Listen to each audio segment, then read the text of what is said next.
All right, everybody. Hello, and welcome to Glarious Smite League. It is a special occasion for Glarious Smite League, as this is the first game of the season for the lower division. And my name is Judas Priestley, bit of a special guest here today. I haven't had the opportunity to cast for Glaria too often, but it is always a fantastic time. But someone with much more knowledge of this league, who is thankfully joining me today, is Sir Ionicus. And Sir Ionicus, how are you doing this evening?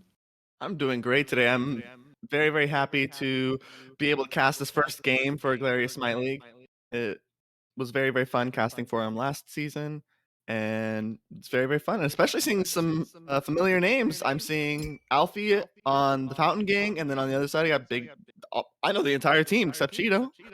That's a really good start, of course, when you actually know the players that are coming through. Now, of course, you guys can see on screen for this first game, we have Fountain Gang versus Hakai. I believe this match was played yesterday evening, if I'm not mistaken, but I've been told some good things other than exactly what happened. So that's always good to see. But Ionicus, as we see already, first phase of bans out of the way, and Cupid being locked in number one. Are you a fan of this Cupid top pick?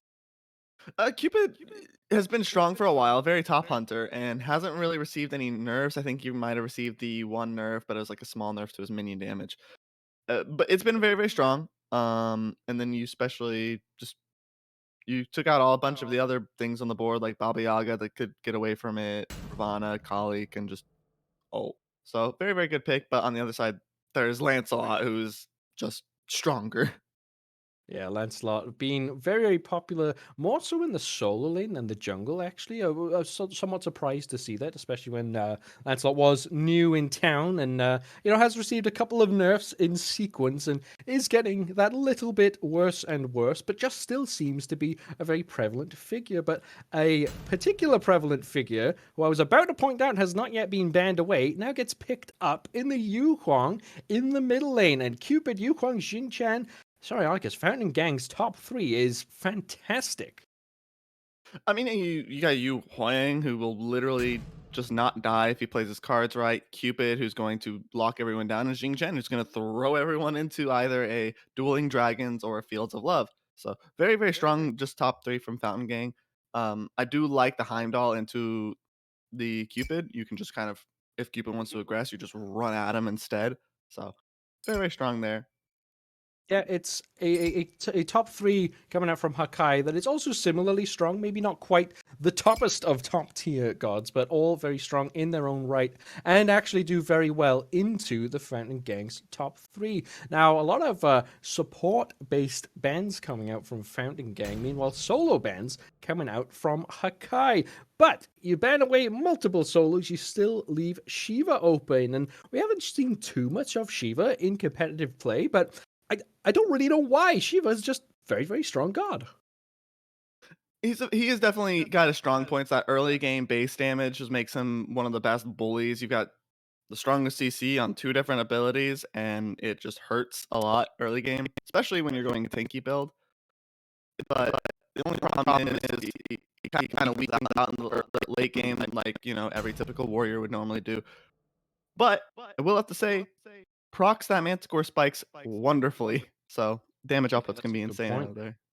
Yeah, Manticore specs, of course, still very, very popular, and you expect to see multiple pickups per team still at this stage of the patch cycle. It's still very popular items. A few of these earrings coming back into play now. The Sphinx's bauble has completely disappeared. We do not expect to see any of that. But Manticore spikes, some Fey Blessed hoops maybe coming up from this Guan Yu pick. Another pick we don't see too often. But Ymir as the support is always a very good staple to have in your team. Now, sorry, Ionicus, if you assume for a minute you don't know any of these players in the game, cover up that little bottom section of the screen. Just look at the two drafts and which one of these sides are you preferring right now? I mean, if you're looking at this draft, the Fountain Gang has a very, very strong draft. They've got a Daji who late games are going to just burst whoever comes in. That Ymir is going to have to play very, very carefully or be forced to either ult or beads. Guan Yu, very good setup if the Ymir doesn't get a good wall. cavalry's coming, man. So I'm gonna favor the Fountain Gangs just draft. Just because that's a super strong draft. You've got strong things and everything, with Guan Yu maybe being the weakest link, but still being a good initiator. And Daji with Xing Chen, of course. It's very similar to Daji and Ares that you'd see, where you have a god in support that is very, very good at burning purification beads, and also in the jungle, of course. And combine that with Cupid, with those fields of love, just a designated beads burner, right? Unfortunately, not for the Fountain Gang, that is. Unfortunately, not into Heimdall, who can just Bifrost Crystal on out of there. But for the rest of the Hakai lineup, you probably will have to use your Purification Beads on that Fields of Love, or that Whirlwind Rage and Steel, or the Paolo. It all sort of piles up on top of you. So definitely going to be probably 5 beads across the boards from Hakai if they are aware of the danger that might face them. But, if you are Hakai in this situation, and you see this draft that, you realize is probably maybe a bit stronger than yours, where would be your focus points? Who is this Lancelot looking to dive on top of? So this is gonna sound very, very weird, but I think you actually shut down this Cupid just because the Cupid, when you get into the team fights, he's gonna be dealing a lot of damage. He's gonna have that team fight utility. And if you just lower the amount of damage coming out of him, you can deal with the bigger Goliaths of damage in this Daji and this Yu Huang. Just that's just a lot of damage coming out of both of those characters. And if you have more on top of that with the utility of Cupid, then it's just gonna be a really, really rough time. Yeah, of course. But now we are into the game, everyone, and minions have spawned. We're seeing both sides opt for the same mid and jungle start, which is the slightly greedier start. You do get a few more extra minions. You get the small camps for your jungler a bit earlier, and you don't have to share the wave quite so much from the mid lane. It generally means both sides not expecting to have pressure and not really making to make any plays early on. And given the two lineups, I think that's probably the right move. Yeah, it's definitely smart, especially with Lancelot. If it was before Tuesday, uh, then you would probably, have Lancelot going yellow to red and going to lane because he'd have that insane base damage, but they did nerf that recently, so probably opting to just go into the scaling path that most junglers like Daji and other late game characters are opting for. And we do sometimes see with this style of start, you see the junglers making an early rotation to the solo lane. It's just the one jungler at the moment, actually, as we do see Lina coming over and taking away this Totem of Ku as a grouping in the middle lane. A bit of aggression coming out from Obese Panda, but Alpha01 not interested in getting under any pressure. Will just clear the wave safely, as will the opposing Shiva solo. But we're seeing, a slow scaling style of start. But if you were to pick a lane or a situation where there might be, a real flashpoint, which location would you expect it to be in? If it's pre-level 5, I'm saying mid lane. If it's post-level, like at 5, whoever hits 5 in that dual lane first is going to have the highest kill pressure in this entire just map. So really looking forward to seeing what the dual lane does at level 5. Yeah, well, they're bouncing back and forth, looking for a bit of pressure. Official Cheeto already will leap away, but the junglers going at it a touch, just wanting to size each other up. Maybe a bit of a damage check from both sides, and the damage check, let's be honest, was a bit low. Not particularly high coming out there, but nope, gets a nice root onto Lina, who it doesn't really take a lot of damage, and I'm not too surprised to see this slow start, but I am surprised to see such low damage numbers coming out. 9.5 patch, man. Everyone's a lot tankier, especially at these starting phases of the game. Until you get your first item online, you're hitting like a wet noodle. And especially with the Lancelot nerfs, he's not going to hit that Daji as hard as that Daji's going, as Daji's expecting. So it's just gonna be it's gonna be like solo lane fight. Both sides are hitting, but it looks like before level 5, we get engagement.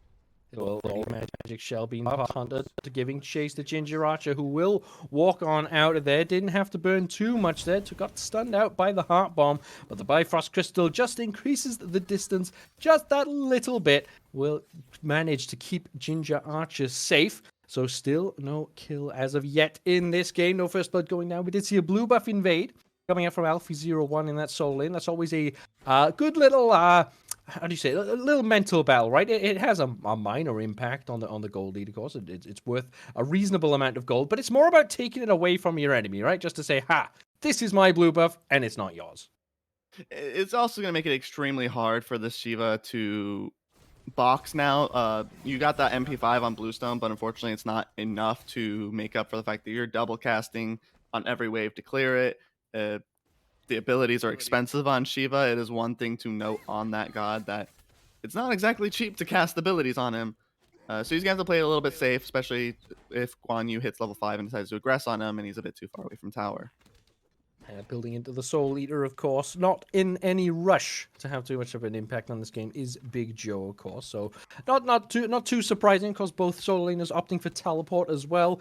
This is pretty much set out from both teams, right? They said we're going to get to lane, clear our waves, farm up, and show up later on. But even if we do show up later on, I think the team fight still is in favor of Fountain Gang. But Hakai have a pretty strong grouping together. They still have a lot of damage to come out, especially in lots of circles, right? That's always the sign of a good team fighting team, is if you can put big circles down. But speaking of big circle, there's the Fields of Love coming on to Lina, who will just walk on out of there. Hunter zoning away. Cheeto, of course. So, they will claim the Oracles do Fountain Gang, but some signs of maybe someone thinking about possibly trying to fight.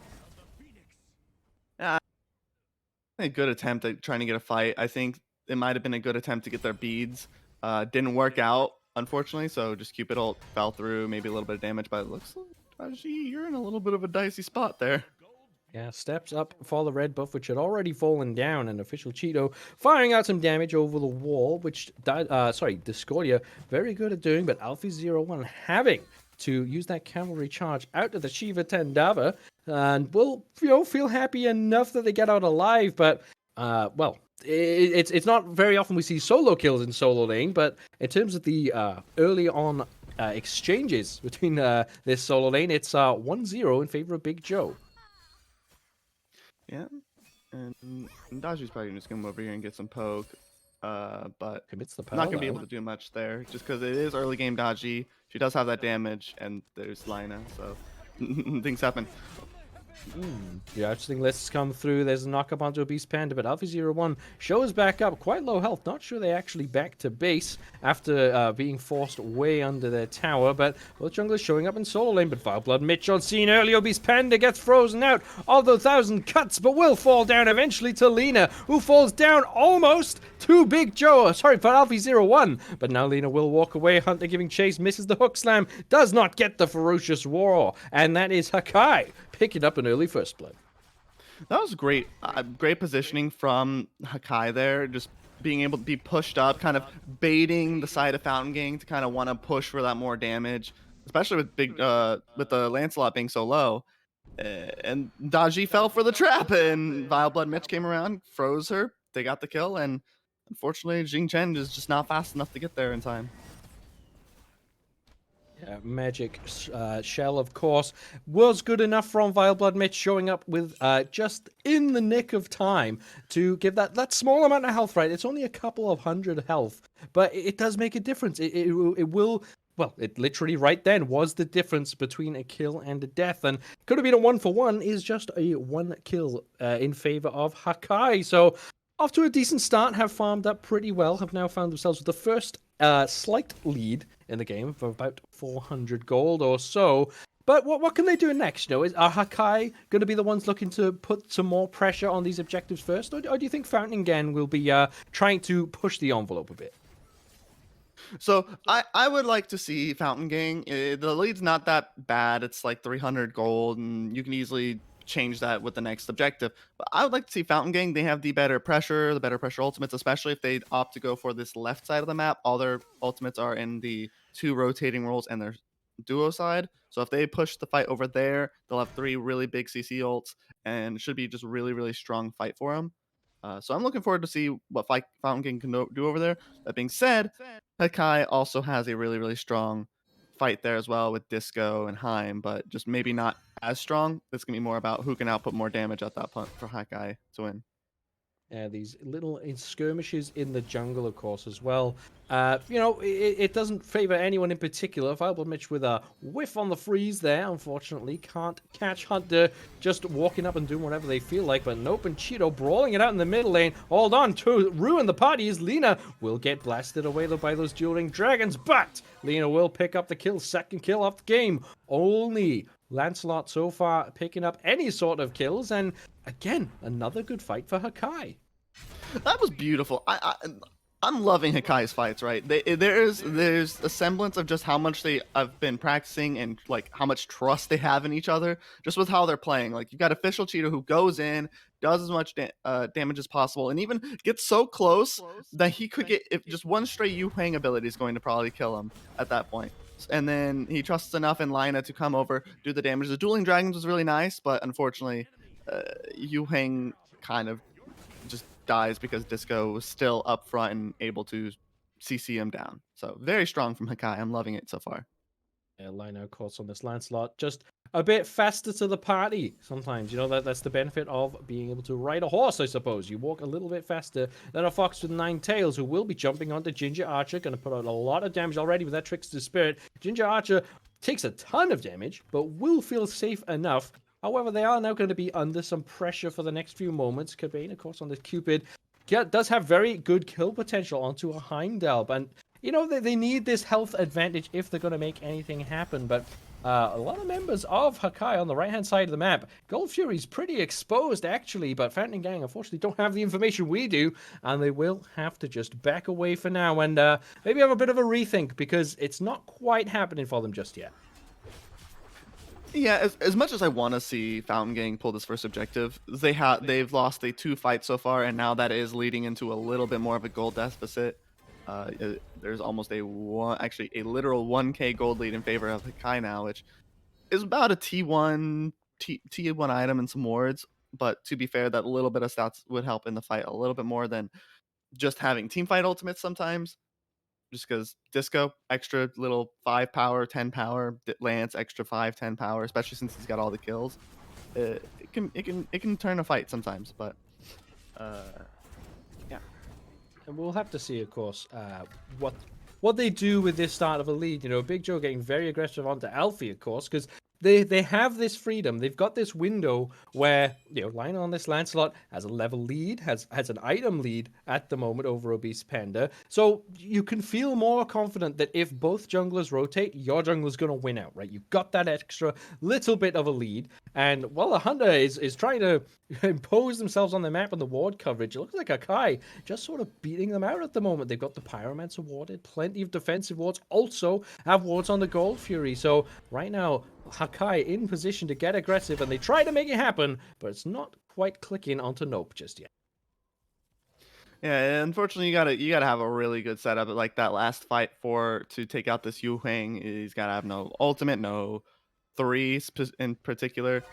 So it's just one of those things. But Cheeto, don't die here! Oh no, Palal's coming out. Very low. Pala comes through, does not connect though, due to that mysterious fog, and Obese Panda Semi drops a kill there now, comes under some pressure from Ginger Archer. There's a knockup coming through. Axe to the back will take down the Darji, and now Hunter pushing up to try to finish off Cheeto will not be able to, because Lina, the bodyguard on Lancelot, shows up to defend official Cheeto's honor, and Hakai take another clean 1-kill fight. Like I said, it's just slightly going their way at the time. That was huge. The rotation just from Ginger Archer to come in there. I think that Daji dies either way, unless maybe they go back toward the mid lane. But it not being able to get that kill on Cheeto is really gonna really hurt them in that fight. I think we'd be looking at a Fountain Gang's first kill as nice. Action's not stopping at all. Yeah. Period. Catches at the very tip of those jousting lists, but Fireblood Mitch tossed into that tower and will wander on out of there because it is just Hunter on scene. No backup, of course, coming through. A Beast Panda just fallen. Alpha01 also falls down. Hakai expertly taking just one fight and one kill and then getting on out of there, and they might now turn this into a Pyromancer. I mean, if they see Cupid on a ward and are feeling spicy, they could have gone for fire, but fortunately, Mitch does fall. Looks like blue team is engaging. But Mitch falls down. Pyromancer did fall down. I didn't actually see who actually picked that up. It looks like it was very, very close. If Hakai managed to pick that up, they'll be happy with it. Looks like they did get the Pyromancer by virtue of their gold lead, but finally drop a kill, so Fountain Gang can at least feel happy that Hakai do bleed. It is unfortunately on the support, which, probably the lowest value kill, but you'd be happy with something at this point. If you're Fountain Gang, you just want something to go your way at this point. I mean, you're seeing a Lancelot getting more and more fed, and I believe it's going to be Lancelot winning that scaling game versus this Daji. So just being that bit behind as Daji is especially helping, and Fountain Gang is going to have to find a way to shut down Lina, I think. The Ymir pick was huge. It does get you back on the board a little bit, especially with that Yu Huang getting it. He's going to be safe, lots of damage. That god just does an absurd amount of damage with 2 abilities, so it'll be very interesting to see how they use it.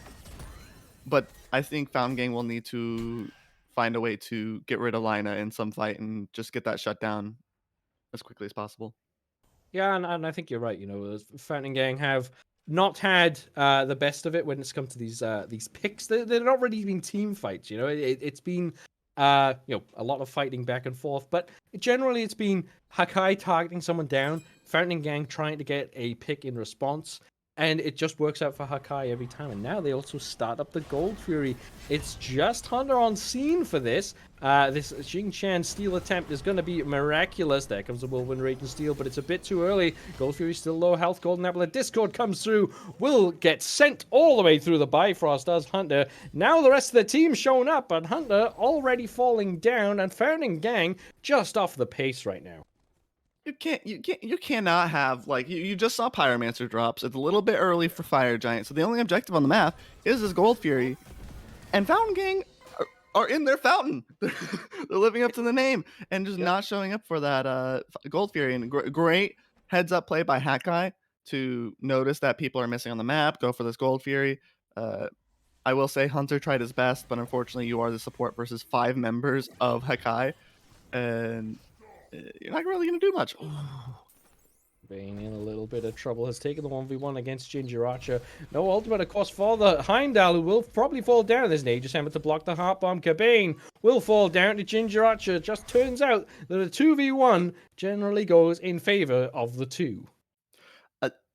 You know what? I'm gonna have to say this now. Vile Blood Mitch is a criminal with these shells. This is the 2nd shell I've seen, maybe 3rd shell I've seen all game, where he literally saves someone's life fully and utterly with just a shell. Yep.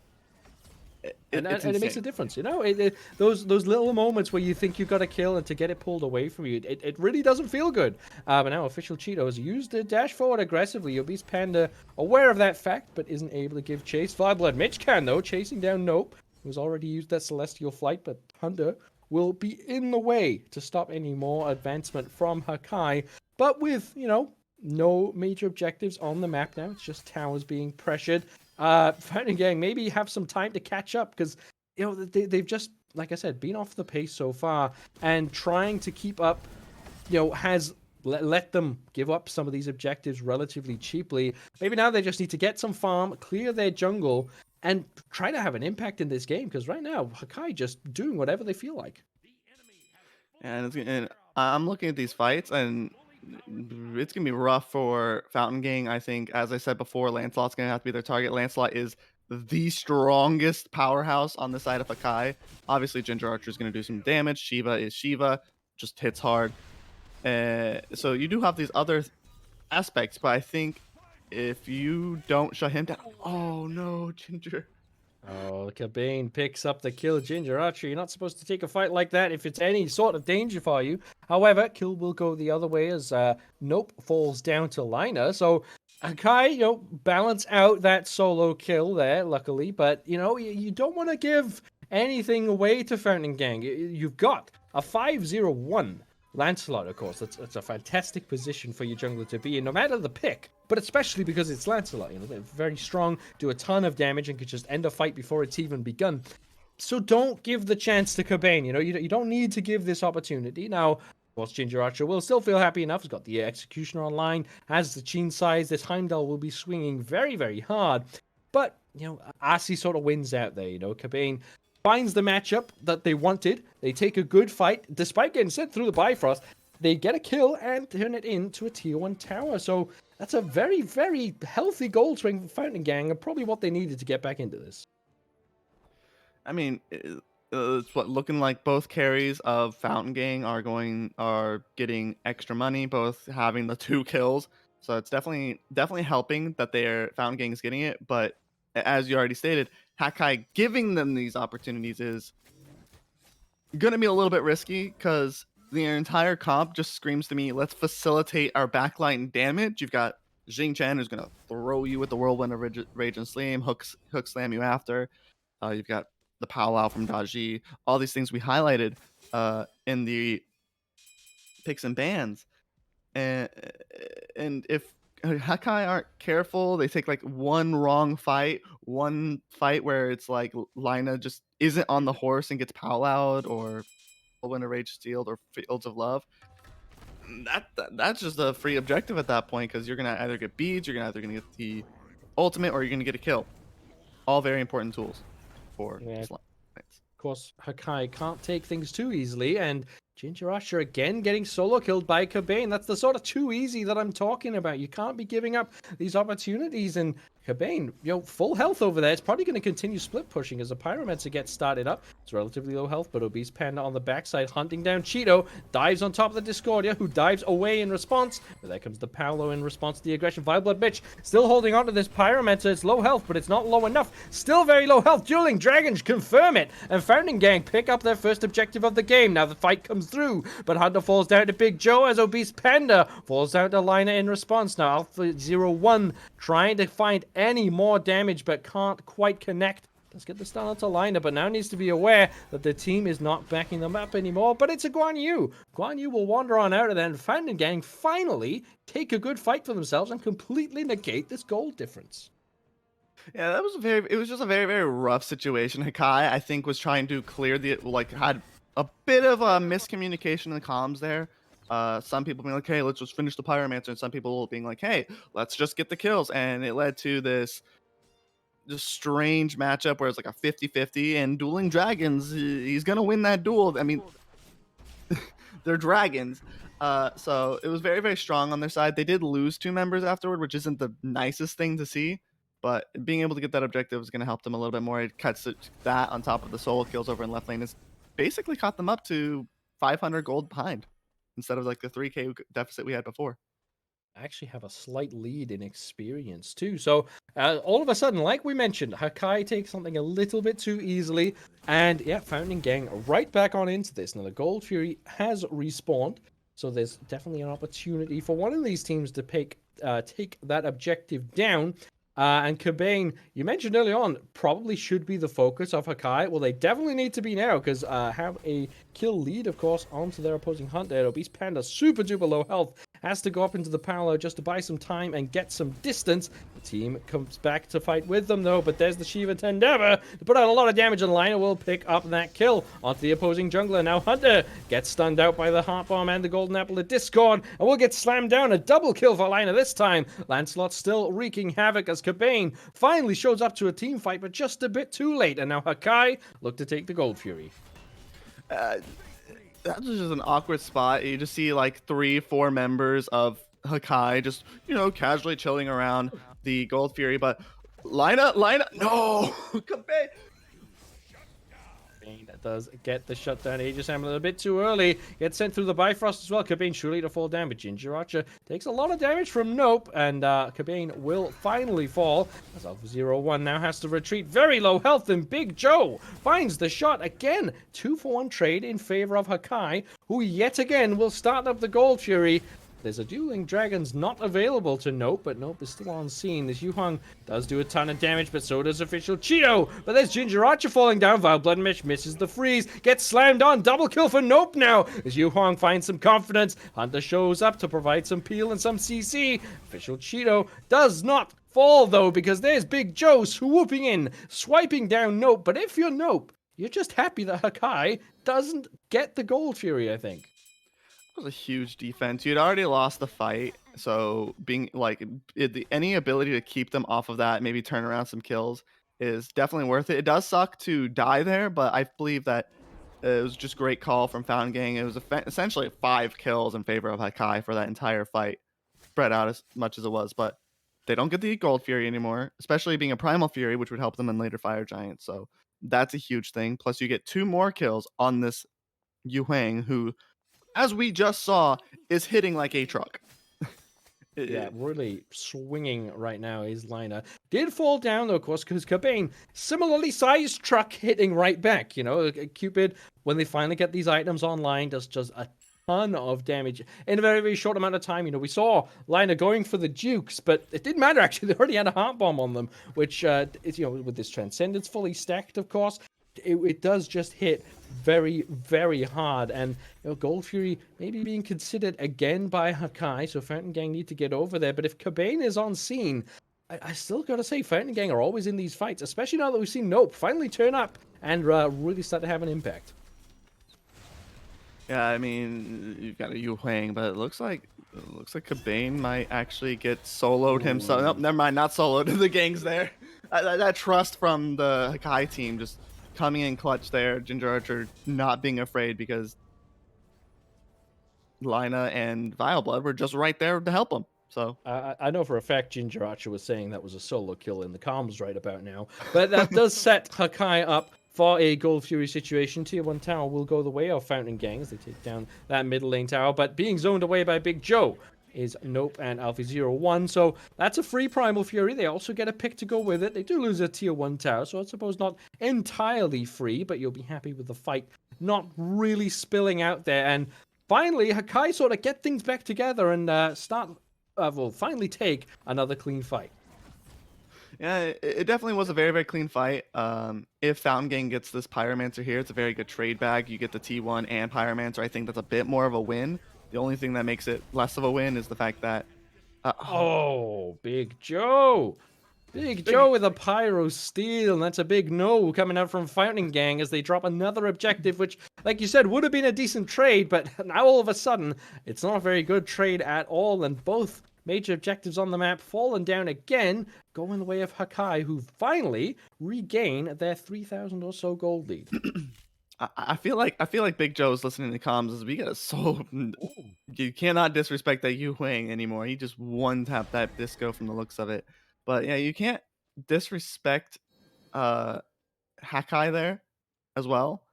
Just because like I don't know where the vision is for Fountain Gang, but they just didn't see Shiva walking around the corner, and they cost them a Pyromancer because Shiva just said, "Oh wait, you guys are doing that? I'm just gonna take that real quick," and ended up and then losing it, and they're gonna lose another one. That's gonna be 2 people. Not 2 people. It's gonna be Daji dead there. So unfortunate. Almost a big Whirlwind Rage and Steel there, but the beads are available for Ginger Archer and Lena, so they will wander on out with no problems there. It's another cheap pick coming away for Hakai, but Fountain Gang have found a few of their own, of course. Like you said, there was a solo kill onto Official Cheetos, only now respawn. You know, these respawn timers really, really increasing because if you haven't noticed, guys, we're 26 and a half minutes into this game. It hasn't felt quite that long, but Fire Giant more than on the table at this point and not too far away from being an enhanced Fire Giant. So we'll see both sides starting to group. But, you know, if you are Fountain Gang, Ionicus, how are you trying to find an angle in? What is your engagement right now? Because, you know, the big circle ultimates haven't been happening. And if you're not putting that together, what does this team comp do well that they can use to take down Hakai? Well, they've got circle ultimates. That's what they've got, unfortunately. I think the only other really good engage would be Nope. If Nope gets a really strong dueling dragons, even if it's on a single target, that target can then get CC'd by the Hook Slam, the Guan Yu Stun, the Fields of Love. You can lock someone down with that one. Especially with them having used a lot of these important ultimates and solo kills. They're grouping up finally, so probably gonna see a bit of a change in that. But if they're not going to use Whirlwind or Rage of Steel, they're not going to use Powwow to engage because Beast Panda is losing his Powwow on cooldown, just getting caught out. Then I think the best alternative is just you use Dueling Dragons at the Fields of Love and see how many people you get. You either get one big pick or you get 2, 3 picks. You So kind of just have to throw it out and hope for the best. But this Fire Giant dance is more than well underway. But finally, we see both sides fully grouped up. Valbo and Mitch took some time to get on scene. When they did finally arrive, took a ton of damage for their troubles. Ymir just that big hulking target, of course.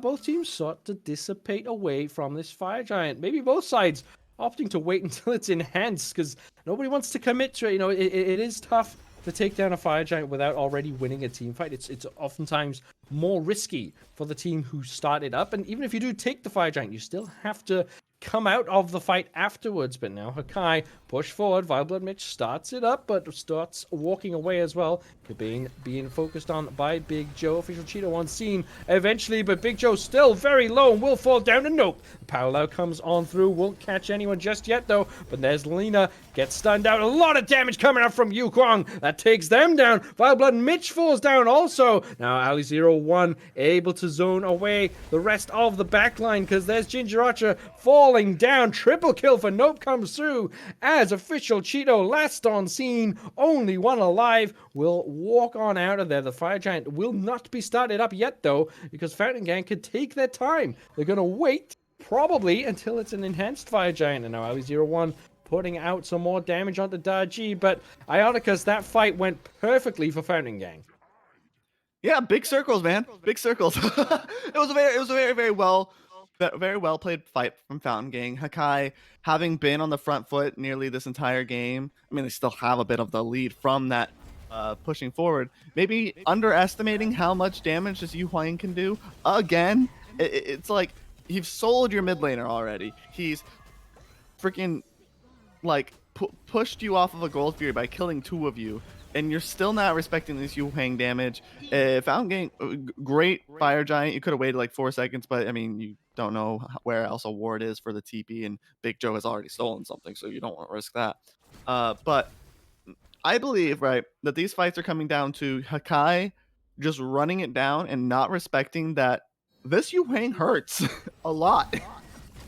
Yeah, Yu Huang, you know, from the moment they became available in competitive Smite, has just put out quite quietly a lot of damage. You know, it doesn't exactly, you know, have this big, massive AoE ultimate, but Dueling Dragons does quite a lot of damage, and the rest of their kit just focuses so well with it. Now, Vileblood trying to stall out this Gold Fury and does manage to get a 3-man freeze coming through, but with no backline follow-up just yet, means it will have to be a retreat from Hakai as Fountain Gang looking to siege up this left-hand side. So finally, Fountain Gang feel like they have a lead and are in a good position, but only 2,000 gold down on Hakai. It's not an enhanced Fire Giant, of course. It was about 4 seconds early on that pop. So Hakai, certainly not out of this, Ionicus, but how would you see their defense coming through at this Phoenix as we see a pause coming through? So I believe this is probably one of the weakest parts of Hakai's draft is going to be their Phoenix defense. Obviously, there are strong points. You get a really strong Strive or Apple of Discord, and this fight turns on its head. Just really easy. But on the backside, the Mountain Gang has an insane siege. We saw it at the Fire Giant fight. There is just way too much that they can do to pull you out of that fountain that it's just going to be really problematic. And you're going to have to sit there and watch for that Jing channel that's going to zone half your team or pull someone. You have to watch for the powwow that's going to grab someone back out. And then on top of that, you got Dueling Dragons. As we said before, you push them back into your team, pull a Pagon right there, and you've got a great setup for another team fight. So I think that with their draft, Hakai's gonna have to be very careful. You've got very limited mobility. You've got Disco 3, you've got Lancelot's horse, and you got Shiva 3. Like that's your mobility. You got Bifrost, obviously, but Bifrost takes time, and if you get crippled or stunned or any sort of CC, it stops. So Hakai's gonna have to be careful. Good point you've made at how important displacement can be in a siege defense. But here comes Lena jumping forward and falling down to Cabane. So that's already one pick going the way of Fountain Gang. Paolo comes through, does not pull Vileblood Mitch, who will pop that Shards of Ice. But now Ali 0-1. That's a nice wall there. Catches 3 people. There's a stun coming through, but the Dueling Dragons too immune. Golden Apple of Discord will spread onto multiple members of Fountain Gang. But with the sustain coming out from Alfie 0-1 just means that they can continue this fight. And now Hunter dashing forward yet again. Ginger Archer immunes that knockup from the hook slam. Vileblood Mitch under some pressure from Alfie 0-1. Phoenix still quite healthy though. And that's some lot of unruly magic happening. There's a good siege defense so far despite losing 1 pick already. But can they sustain this? Because Fountain Gang surely can. They can keep healing up with that conviction coming out from Alfie 0-1. Leaping away is Hunter, and they give it up. Hakai have just about done it. They've held onto their Phoenix. I mean, at that point, right, just as Hakai needs to respect Fountain Gang's damage with the Yu Huang, Fountain Gang has to respect the the Ginger Archer on this Heimdall. Like, those are very strong picks. And then you got Big Joe, who is literally one of the most high damage output solo laners I've seen around, out just behind like KA and Kakula and stuff like that. So you have to respect the damage. So it looks, I feel like it's just smarter. It's not EFG, so you don't have like a huge advantage in these sieges. So probably just smart to just go for the tower sweeps instead. Just get that extra gold in pocket and just open up the map for yourself. Of course, you can back to base soon, spend up that money, and then re-engage on the respawn Fire Giant. So it looks like Fountain Gang's Fire Giant will only be lasting for another 30 seconds or so. It has not been the perfect Fire Giant, of course. You would like to get a Phoenix down, but the goal of a Fire Giant is to set you up for the next Fire Giant, ideally, you know, in the first case. And they've pretty much done that. Obese Panda, though, certainly doesn't want to get caught. There's a Frost Breath coming through. Purification Beads out from Obese Panda again. So, you know, it's pretty good for Fountain Gang. Now have a substantial lead of about 5k gold. Can spend up and probably hit close to full build, but they have to re-engage again. Hakai, not quite yet, down and out. I mean,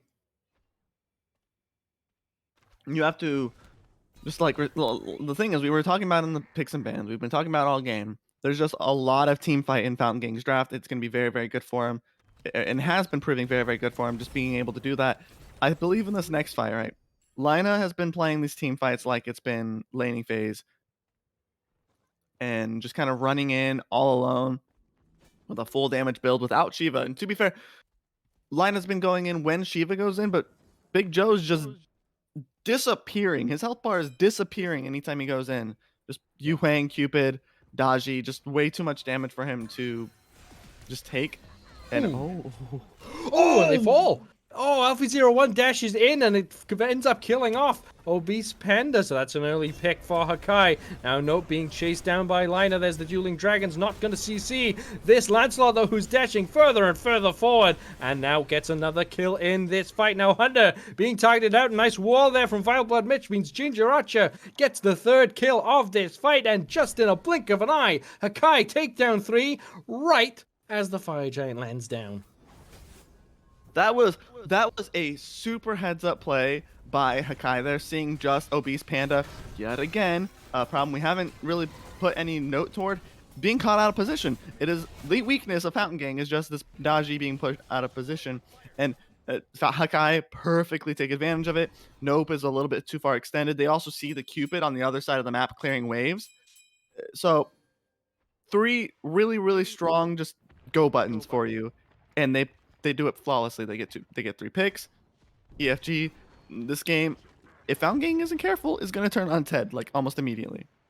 Well, of course, there's Phoenix in mid lane, already under some pressure. It's 8 seconds for the respawn from Fountain Gang. Big Joe takes a lot of damage already, gets hooked by the parallel, actually, and Lena having to retreat too. Big Joe pulled in, along with Vileblood Mitch. The tanky characters fall down low as Hakai give a bit of an overstep. Cabane chases down Lina, gets hit by the Golden Apple of Discord. Nice shot there from Official Cheeto, but it's not enough, as 4 members with Fire Giant fall down for Hakai. Now Fountain Gang make it from the fountain to run down mid lane Phoenix, push on through, fight the comeback that really shouldn't have been happening, and now find themselves possibly ending this game. That was a really unfortunate fight. I believe Hakai may be a little bit greedy, not really seeing the death timers and how close that Daji was coming up, that Daji was up, and then Hunter and Yu Huang's coming up as well. So that's huge for them. And on top of that, there's again this lack of respect for the damage coming out of Fountain Gang that just played beautifully in the hands of Fountain Gang. Because if you're not going to respect a Cupid just beaming you with autos, with Heart Bomb, and all that, it's going to kill you. And then on top of that, you've got a Daji who's up, who whether you get away, she just has to hit one or two of you, and you're done. So very very great for Fountain Gang. Very weak at I think a very very big misstep by Hakai there at the end. Fountain Gang take game number one. Hakai drop the opportunity that they did hold in their hands, but that's just game number one. We have seen a bit of back and forth already between these two teams, very evenly matched. It was a good start from Hakai, then it got shaky, then they pulled it back, and then they drop it right at the end. But we see Fountain Gang do manage to stay in it, and it was back and forth. I think both teams have things they can change, things they might adjust for this next time through. But Ionicus, if they are going to change anything, if Hakai, they did play well in that game. Do you think they will actually change anything?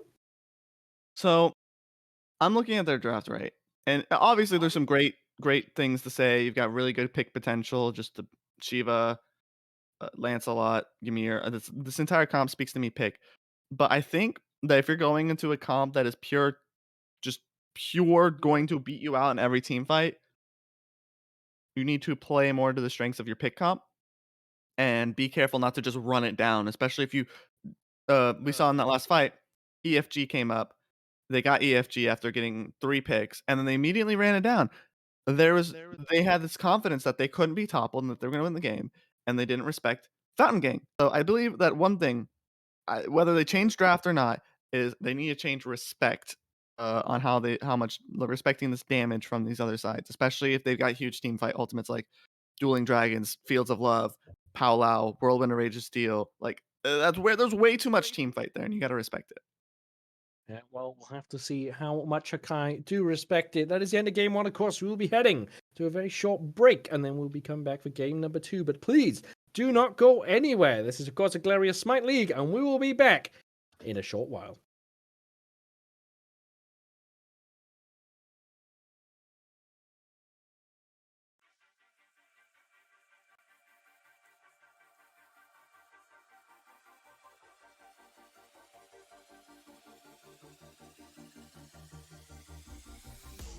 You got scars deep enough to last. Heart full of broken glass, and I'm gonna paint it black. Oh,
Welcome back, everybody, for game number 2 between Fountain Gang and Hakai. This is, of course, the Glorious Smite League first game of the season. My name is Judas Priestley, and joined today by Sir Ionicus. And Ionicus, we saw a good game from both sides, but this time, Hakai in the ascendancy, make a call to go for the mid Phoenix, try to take 2 steps at a time, unfortunately fall down and give the game to Fountain Gang. It was a very strong performance out of Fountain Gang. Even being behind, they come into these fights with their big team fight ultimates. That Yu Huang and Cupid doing the the the greatest things that they could do, just outputting as much damage as possible. And Hakai, we said it before, we're not respecting the damage they do. Get some respect bans from Fountain Gang though, out of the Lancelot and Shiva. So they definitely found those two scary.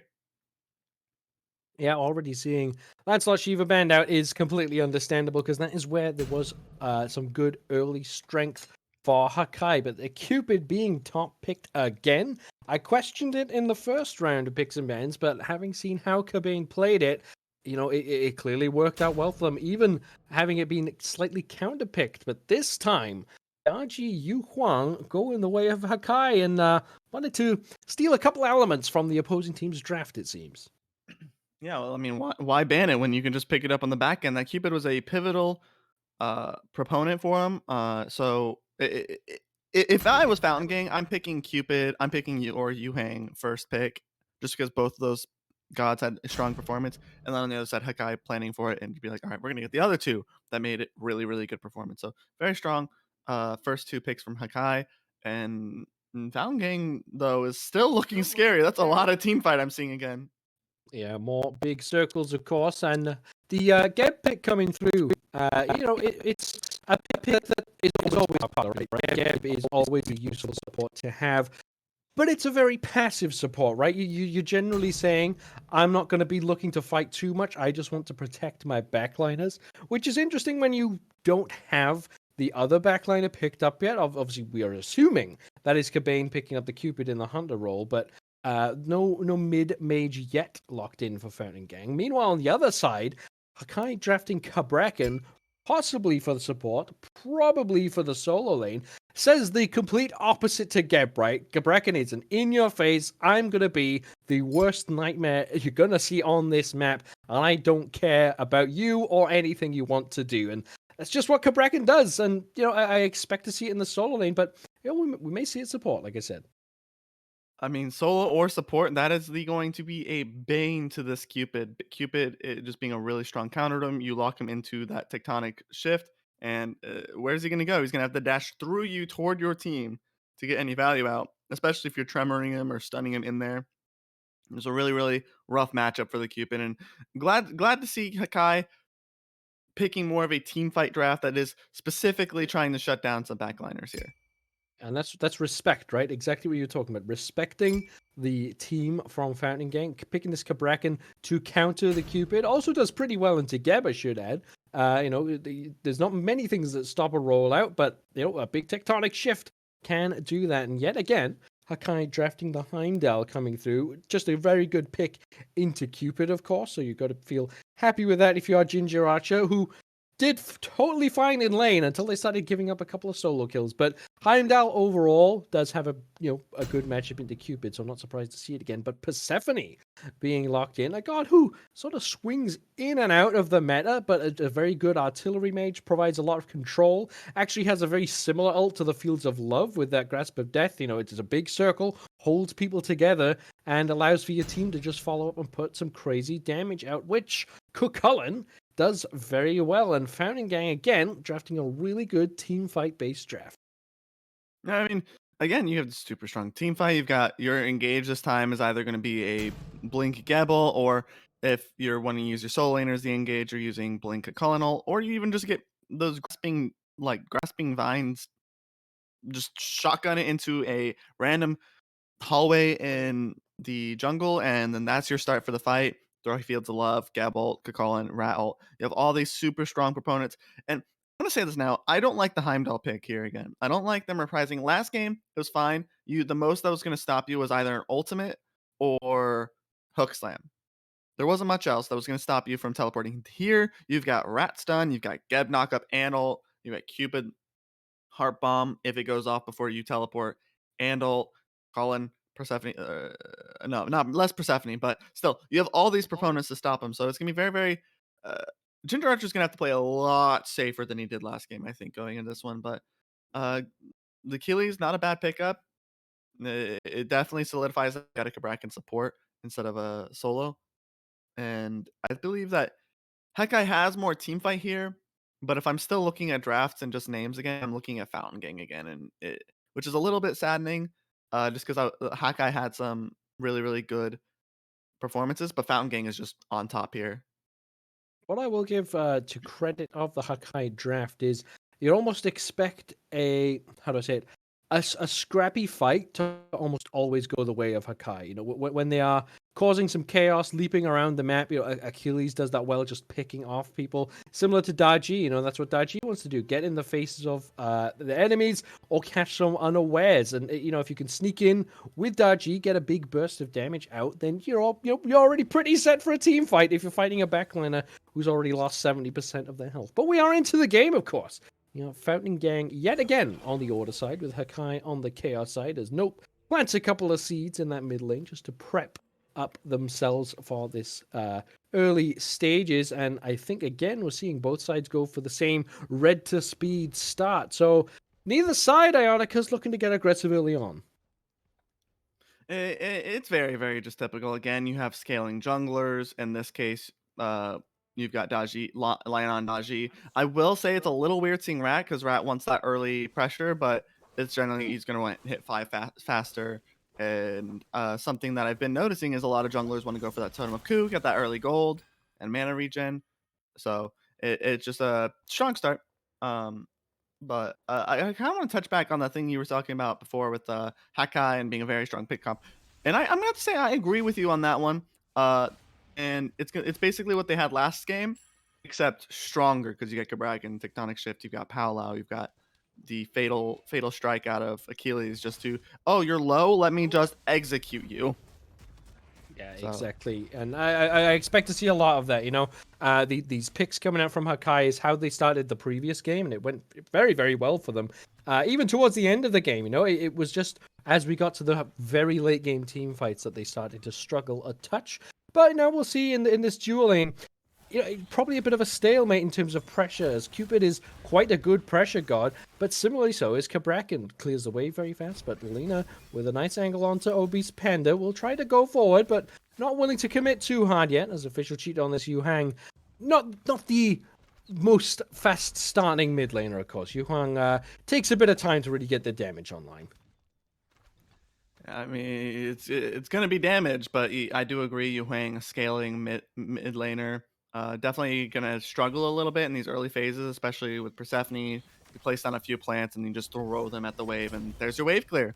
A little bit weaker for Persephone as well. She's also a bit of a scaler, but that early pressure out of just having 1,000 plants is very, very good. So I'm very strong there, and yeah, it's very, very. We're gonna have to see more of what they do in this late game. Yeah, we see on this left-hand side, obviously the pressure just edging slightly towards Hakai, probably by virtue of Pileblood mentioned this Kabrakan. You know, Kabrakan it provides so much early kill potential that Fountain Gang can't really step up in this dual lane. We'll be happy to just clear away some of these waves and take the early farm. What they do want to watch for on the side of Fountain Gangs, you don't get your purple buff invaded, of course. But on the solo lane side, we do see a blue buff invade already coming out from Lena. Enemy jungler, nowhere to be seen, of course, because they're clearing the red buff. And Big Joe forced back to base. This is exactly the time where Alfie Zero Run might want to head back to their blue buff, and unfortunately they'll find it has already disappeared. We'll have to see how those blue buff battles do continue, but in the middle lane, just some farming and some safety coming out from both sides, of course. And again, similar style. We do see this across the whole of the EU competitive scene. Early on, teams just want to sort of farm up, get themselves set, and show up in about 10 minutes' time. Yeah, it is definitely something. It's a little refreshing after watching the arena matches of NA games sometimes to watch some slow, calculated gameplay. Especially if you look right there, you see Kakalin pressuring out this Achilles, something that it's Kakala, he's enraged. You're not fighting that. And Daji, knowing he's up on his tower line, just takes his blue buff. Not as important for Kakala, but that farm just missing is going to hit him a little bit harder, especially since Big Joe did get his. And we're already seeing a bit of a gold disparity, actually going the way of Fountain Gang by a couple of hundred gold. And it's not easy to do this early on, especially without any kills happening anywhere. So just farming more efficiently and getting the better of some of these jungle camps that can be contested. On the dual lane side, though, still seeing some more aggression coming out from Hakai. Not able to find any real opportunities at a pick, though, and that's because Fountain Gang haven't given it to them. This is that respect that you were talking about from game one.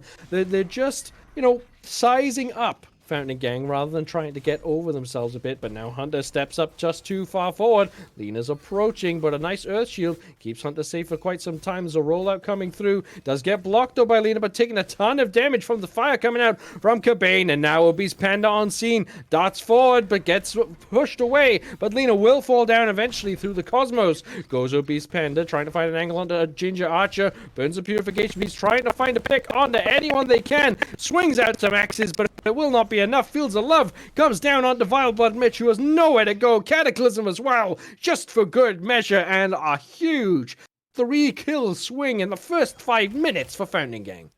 That was a very strong performance out of Fountain Gang. Lina being a little bit too greedy there, going for a Geb. He's a support. And unfortunately, by the looks of it, Lina had a T2 item. Rat comes in there, Obese Panda, with a full item. Is able to clean up the fight very, very well. I will say there was a little bit of a a little bit of a, I wouldn't say disappointment, but a little bit of a lack of knowledge, I would say, on the Heimdall. So I will say Fountain Gang got a free beads as Rat came down because the Heimdall is knock-up immune in his Galahorn. Yep. And he beads the knock-up while Galahorning. So free beads out of them, great engagement out of Fountain Gang. That's what I'm looking for out of a Rat pick. So it's great start. Yeah, of course, a little bit of inefficient play, of course. Sometimes it doesn't matter too much, but in those little moments, it does make all the difference. And now dropping all of those kills, of course, Hakai, and losing some actives too, it's just not a good spot you want to find yourselves in, especially coming off a loss, right? You're coming into this game, you're thinking, right, we should have won that. Let's turn this around and change things up. And dropping 3 kills early on never, ever feels good, especially for none in response. They basically, they lost due to the fact they didn't have their ultimates available. And when one side hits level 5 first, it swings the team fight so much that it just means that Hakai not there yet, and lose a bit of a lead already. This is more than a lead that Fountain Gang had in the entirety of the first 25 minutes of the previous game, of course. So definitely will be feeling good about the situation they find themselves in. And now Obese Panda hunting down Ginger Archer, who maybe clairvoyantly stands back and doesn't want to step up to give away any more cheap kills. Yeah, I believe he had walked over a ward or had stepped a little bit too close to the Bifrost little line that gives Heimdall vision whenever you cross it. So Heimdall just playing it safe. On top of that, the Cupid just has insane pressure against the Heimdall. So 2 proponents of just Heimdall's not coming off his tower. But looks like that beads from earlier might come in handy for the blue team. Well, Obese Panda goes up through the Cosmos, and we'll decide that this place is just fine, actually. We'll hold on exactly where they are, look to steal some juice from the Obelisk, but Lina getting aggressive. Will not be able to close enough of the distance, though. There's Hunter rollouting in right of Vile Blood Mitch, sending that Cabrakan absolutely flying, who might now get turned on, but though there's a Beast Panda taking a lot of damage from the rotating official Cheeto. A lot of posturing, a lot of poking and prodding, but neither side willing to commit to a fight just yet. I mean, if I'm Fountain Gang, I'm looking at that fight like, you guys are stepping up to me. Like, just cue the JoJo meme. It's like, oh, you dare approach me. They could have come as close as you like. Yeah. Yeah. They could have taken that fight, I believe, but it was smart on both sides not to go into a scrap, because if Fountain Gang loses out, or we saw the Cupid rotating in, but the Heimdall hadn't rotated in, so you would be at a disadvantage at that point, especially since Lina was there. Yeah, you'd be at a bit of a disadvantage, because as soon as the Heimdall comes in, that's more damage, and you didn't exactly have all your ultimates up. So smart play from both sides to just not really take that fight. One side being behind, one side just not wanting to give the other side any leverage. We're seeing the strength of Hunter on this Geb there. Just wanders over, spots a Paolo coming down, and cleanses that hook away. And that's that. You cannot be rechained, of course, from the Paolo. I believe that was changed for certain abilities, but the Paolo, I think, has it built into the text of the ability. So yeah, no counter to the Earth Shield. Of course, Earth Shield just is a free cleanse, nice boost of health, and a good safety net to have in your back pocket, of course. So Hakai still trying to make things happen, but not really having an opportunity just yet. It's a 3 versus 3 grouping in this middle lane, though, and we'll have to see if anyone decides to step up any further. But Ionicus, Fountain Gang got the good fight early on, have tried to play around with their lead, but is there any more they should be doing at this point? I mean, at this point, they've been proving that they're out farming Hakai. And Gold Fury is a little bit rough to take early on, so I think in this next couple minutes we might see a move over the Pyromancer as Rat wants the Heimdall, and his speed's now up, so the opportunity missed. But going back to what I said, once Pyromancer comes up, I think I want to see Fountain Gang push their now almost 4K gold lead over to Pyromancer to just dunk Hakai into a very hard to win position. I wonder if Ginger Archer believes in astrology, because, in there you sort of look to the stars to get some advice on what you need to do. But in this game, you just have to look up and be aware that there's always going to be a rat in that world tree lurking over your shoulder. So Ginger Archer are aware that they cannot step up. They've already been shown twice from Fountain Gang that they're willing to take an opportunity onto this Heimdall because they don't really have anywhere else to focus on. Official Cheeto on this Yu Huang can literally just fly back to tower range whenever they feel like it. That Celestial Flight keeps you in the air for so long that Yu Huang is just extremely safe. And, Pyromancer up. Possibly now Fountain Gang might have to turn their attention to the other side of the map because it hasn't been working so far on this duo side. And, maybe Pyromancer, they could just start it up, opt to take a fight because Hakai, bit slow on the rotations, not willing to fight just yet. Might find that they're late to the party and miss the Pyromancer.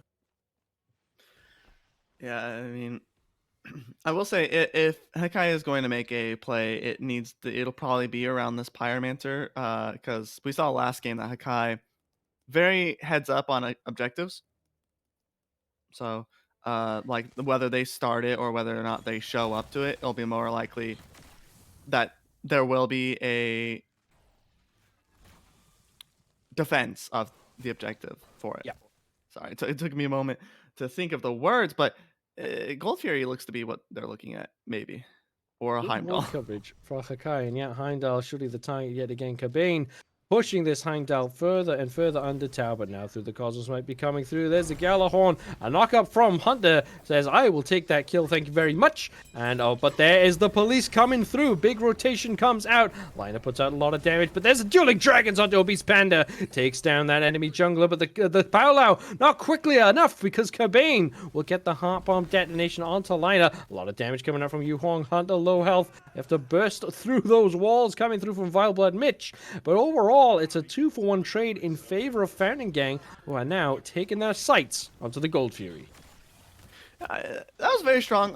They're definitely putting their pressure on this Heimdall. Last game, just the solo kills alone, the Cabane was getting put him in such a strong position that it pushed the Fountain Gang team fight further beyond. So very, very happy that they're using this early pressure to get with the Rat to put him down. But I will also say very good rotation from Hakai to come around. They get that pickup kill. Unfortunately, Lina got hit by a heart bomb before powwowing, and you're not immune to everything. You're not Charybdis in her 3. You're not freaking what's the other one? Soul in her disapparate. So you're not immune to damage. So good picks. Paid the price for it, Fury. Yeah, the Liner goes up and is probably communicating to their team. I got this person, I got that person. Doesn't matter. If the heart bomb goes off, you got to be much quicker on the trigger, and we've seen that from Liner already. They get some shots with the Paolo, but you need to activate it early, of course, because if the cleanse comes out from Hunter, that's just that. And if you're already struggling to burn beads, then there's also a cleanse. This Paolo is just going to be quite ineffective. And it's the second game in a row now. We've seen Daji picked up, but not have that good of an impact. You know, it's not the high priority pick that maybe we've been seeing so far from these two teams, who both are looking at the Pyromancer, but Jinjaracha taking another fight with Cabane, but this time Fields of Love go down. Cabane happy enough to chase away that Heimdall as the focus shifts to this right side of the map for the side of Hakai, but Fountain Gang maybe not quite in position for this, as Nope falls down early on, but the fight continues on. Obese Panda finds some damage onto Cheeto, but the Celestial Flight just too quick for the Cataclysm. There's the Paolo coming through, not in time though, as another Earth Shield comes out. Official Cheeto will fall down. It's a trade of mid laners, but the fight comes through as Ali01 comes on down to tank through that tower for a double kill for Obese Panda. Now Jinjaracha on scene. There's a big pile up of bodies. Nice knocker from the Gjallarhorn to save their support there. Then a double stun comes out. Nice wall coming out. That tectonic shift coming through. Ali01 nowhere to go, still does manage to finally dash their way out of that wall trap, but it's very low health. The Gjallarhorn with the slow, despite the leap away. There's Big Joe with the chase, finds one stab, finds a second, and Jinjaracha picks up a kill. And Hakai finally get a good fight in favor of them, and it's a good position to be in. I'm sitting here. They had a great pick, I'm going to say, onto Official Cheeto. The unfortunate thing about Celestial Flight is it is still a mobility move, so you get hit by that grasping death, and you're crippled. You can't run away, and it gets them a kill onto. Oh wait, no, it was Nope that got killed. Never mind. But still, good pick by Hakai on early on to get Nope, and then on the backside you had a great rotation from Fountain Gang. It was turning out very, very well, but it was a bit of an overextension, I think. Alfie, great rotation, but unfortunately you had an Achilles behind you, and Tectonic Shift is an insane way to break up a fight, just like Yamoja ult, and especially even better in those small corridors like that to just stop disengages. Yeah, it was a good response from Hakai. You know, they were being chased, they were being dove. The fight was already looking to be lost, so to actually show up and have an impact on that fight is a good sign. But on the left-hand side of the map, Cabane being chased down. There's Lina putting some damage onto this Cupid, but there's the Trickster Spirit comes out, and there is the Fields of Love down. Paolo doesn't quite connect, but Jinjaracha will. But the damage coming through from that RC healing is good for Cabane, but Fireblood Mitch shuts that down with a vengeance with that Tectonic Shift. But on the other side of the map, the Pyromancer now left available. Official Cheeto watching, has the shot ready, the charge down, not quite on the mark there, and the Fountain Gang take the Pyromancer in response. Big Joe tries to do whatever they can in response, but it will not be enough, and it's one pick for Pyromancer, and that goal goes in favor of the Fountain Gang. Very heads-up play from Fountain Gang, I would say. Hakai got a free beads, but they cost them a 3-man rotation with 3 ultimates to kill 1 Cupid. You get his beads and his ultimate, but now you gotta put pressure on that side of the map, kind of shut down this Cupid. Because if you don't, then on the right side, they're gonna get the Fountain Gang's gonna get something. They get the Pyromancer. Unfortunately, Official Cheater not able to steal it. Not that insane burst yet out of the Yu Huang. So unfortunately, the Pyromancer will go the way of Fountain Gang instead of Kai. But Fountain Gang doing really, really well. They're very, very heads up in all their plays. There was the one kind of, I'm going to say, throw of a fight in mid, but I mean, you have those fights sometimes. You're getting into it. So, Yep. I'm with that. Of course, you know, you want to be the ones being aggressive when you have such a lead. You want to feel the confidence that you can dive under tower. Now, they do step up a little bit too much, like you say, but it does require some heads-up play from the side of Hakai. You know, the Tectonic Shift coming out from Vileblood Mitch was massive there. Did lock in enough members, and the damage goes really well with it, you know, from the side of Hakai. Achilles just hitting into a big group. Jinjaracha, of course, with those AoE auto attacks, it does have to be pointed out. That makes a big difference when you're engaging on so many people in such a small space. So that fight went well for Hakai, but the rest of them haven't been too good, and Fountain Gang should feel happy to go forward with this. Jinjaracha getting stunned out immediately. Fields of Love forces a Beads and a Bifrost out of Jinjaracha, having to burn the ultimate for that extra bit of safety. Now this Heimdall could be under some more pressure from Obese Panda. We've seen it enough. We probably will be seeing it again soon. Yeah, I mean, that was the freest beads that Cabane could ever get. And looking down at the relics now, Ginger Archer has not upgraded his beads, and Cabane has, being very aware that he's going to be beadsing a lot. And that beads play that they had gotten before onto Cabane doesn't matter anymore. They're back up already, just the upgraded cooldown. But Gold Fury might go in the way of Fountain Game. Fireblood Mitch shows up on scene. There's an entangling wings to slow down any aggression. Fountain Gang do secure the Oni Fury. Fireblood Mitch now the target of everyone's aggression, but Lina blinking from the backside, spreading out some damage. Obese Panda takes to the Cosmos to try to take down this Cabrakan, and they will try and do that, and they will succeed, of course. But now the rest of the fight continues on as Lina gets a good double powwow and will try to be able to escape, but Obese Panda still shows back up onto the scene. Big Joe tries to get the pick, but big damage coming out from Official Cheeto. It's not quite enough, though, to save the life of Big Joe, who falls down to Cabane. And our root comes out from Alpha 01, forces a purification beads from Official Cheetos. Yu Kwang under some pressure, under very, very low, and does fall down to the ticking damage from the Dow coming out. So in the end, Hakai do manage to weaken the blow a little bit, and maybe a little bit more, as Nope takes some damage trying to clear away a purple buff. But there's Cabane with the Fields of Love onto Official Cheeto. Celestial Flight away, but Alpha 01 on the backside now showing up. Ginger Archer and the Official Cheeto, the two backlines on this team, putting out so much damage, just not quite able to confirm their kills. And it ends up overall a 2-for-1 in favor of Fountain Gang, but it could have been so much more for Hakai. I mean, you lose Hunter, you lose Obese. You got Big Joe, you got Vile Blood Mitch, you got Lina. You get 3 kills. For Fountain Gang gets 3 kills on Hakai. They get 2 kills back. But then there's a Gold Fury on that side. So you give an extra kill and you give Gold Fury. So Hakai definitely probably feeling bad after that one. It was a great turnaround and definitely shows the life that they can have. Definitely Yu Huang having a very strong performance just in this entire set. The damage being unreal. I mean, if you're like any other mage at that point, well, I won't say any other mage, but if you're like a lot of other mages, I don't know if you output that much damage and push them away without potentially dying yourself. So it's very nice seeing the life out of Hakai, and I'm hoping that they can play through this 4-1 Yu Huang going forward. Of course, a big strength of Yukong is that all the damage can be fired over walls. And you don't have to have too much vision either, but now Official Cheeto gets darted onto, forces out the dueling dragons. Very, very low health in there. There's a snipe coming through from the Grasp of Death. Not going to be on the mark, but it looks like Obese Panda not willing to give this up. Oh, yes, they are happy to rotate to this Pyromancer that is about to respawn.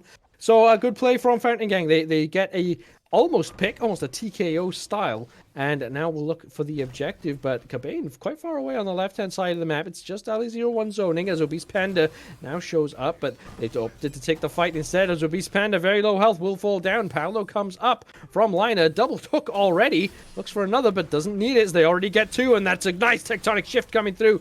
Does get interrupted by Ali 01, and now the fight continues on further down, but it looks like Hakai are going to retreat from their quite strong engagement and will back up as they don't want to give up the objective. It looks like Official Cheeto finally back on scene, has recovered from their little trip to the fountain. Ginger Archer on the retreat, and the Pyromancer started up by Hakai instead, and Fountain Gang maybe just about beaten at their own game here. Yeah, I mean, I will say it was a very good idea for Fountain Gang to go into the mid lane, but it looks like a fight's maybe not over yet. Yeah, trying to get ever more aggressive. Vile Blood Mitch sent through that Bifrost, but there's Ali 01 putting out a lot of damage in response, and Vile Blood Mitch blocks that Grasp of Death. But a big dueling dragons on a 4, I think that was, and the retreat just coming out from Hakai. They know they've got the objective. They know they've already won the fight. They just need to escape, and through a combined effort from everyone on the side of Hakai, they do manage to get the evacuation done successfully. That was a nuts fight. I was like, all right, we're gonna go start talking about it. And apparently, they didn't want us to talk about that fight. They wanted to keep fighting. But yeah, going back to it, Fountain Gang had a very good try on the Yu Huang. He had no relic, so if you get like the burst, and they almost got him. But the rat ulting to try and look at it, and then realizing that people there kind of ended up in his demise as Hakai, being aware of the rat bouncing around on some branches across the map, got the pick on him, and then it was just a great fight from, I think, Hakai there. Fountain Gang had some good elements, but I think Hakai is starting to come to life in this game. The powwow tectonic shift in the jungle is going to be something that Fountain Gang cannot dismiss. Yeah, it works well together. You know, we've seen it a couple of times now where they lock too many members in with Hakai with that tectonic shift, and it just allows the follow up to be so easy, right? They put out a lot of damage in a small area, like we've talked about, and it all just gels this composition. But already starting up the Fire Giant Hakai, maybe it's a little bit of a bait. They've opted to go for the pick on the right side of the map instead.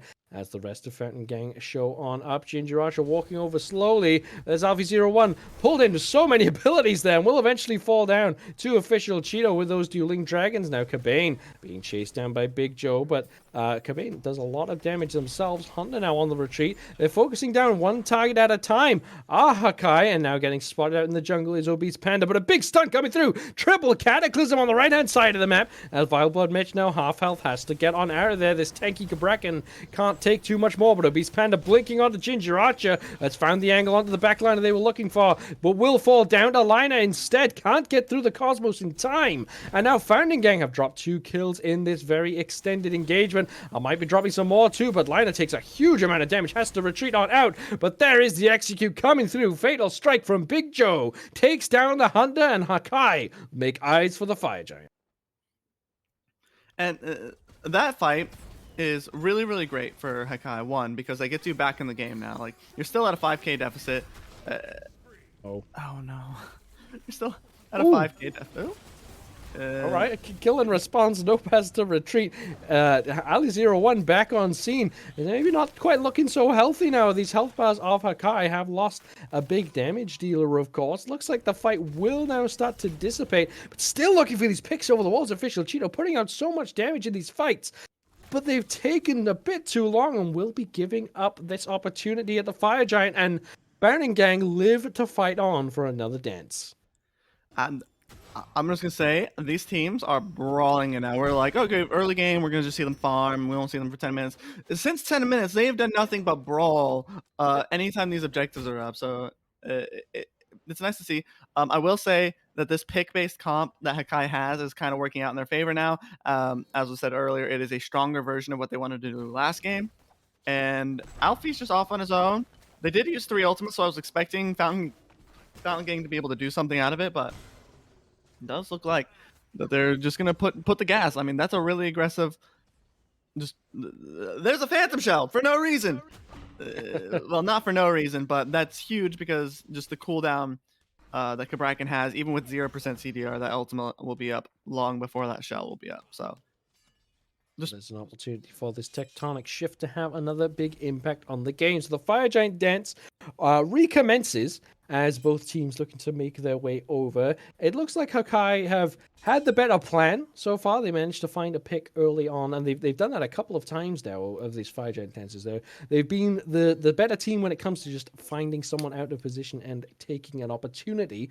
But now we'll have to see if they can pull it off for what is probably the 4th or 5th time now. Looks like Hunter gonna roll around, see what they can see, but it's just a regrouping. And I would say Fountain Gang definitely positioned much more defensively, waiting for Hakai to make that move that they have been making so far. But now Pyromancer, of course, going to be started up, and Fountain Gang just opting to retreat out of this. Ionicus, if you are Fountain Gang, do you think that's the way forward? Do you want to play this as the sort of counterpunch style rather than being the aggressors? I mean, we've already seen it. Hakai has this dodgy powwow into Cabrakan tectonic shift into here. Let's just output so much damage. There's not much to do. So it is smart that they don't pick anybody. But hold on just a minute. As we get into a fight. 2 picks already started.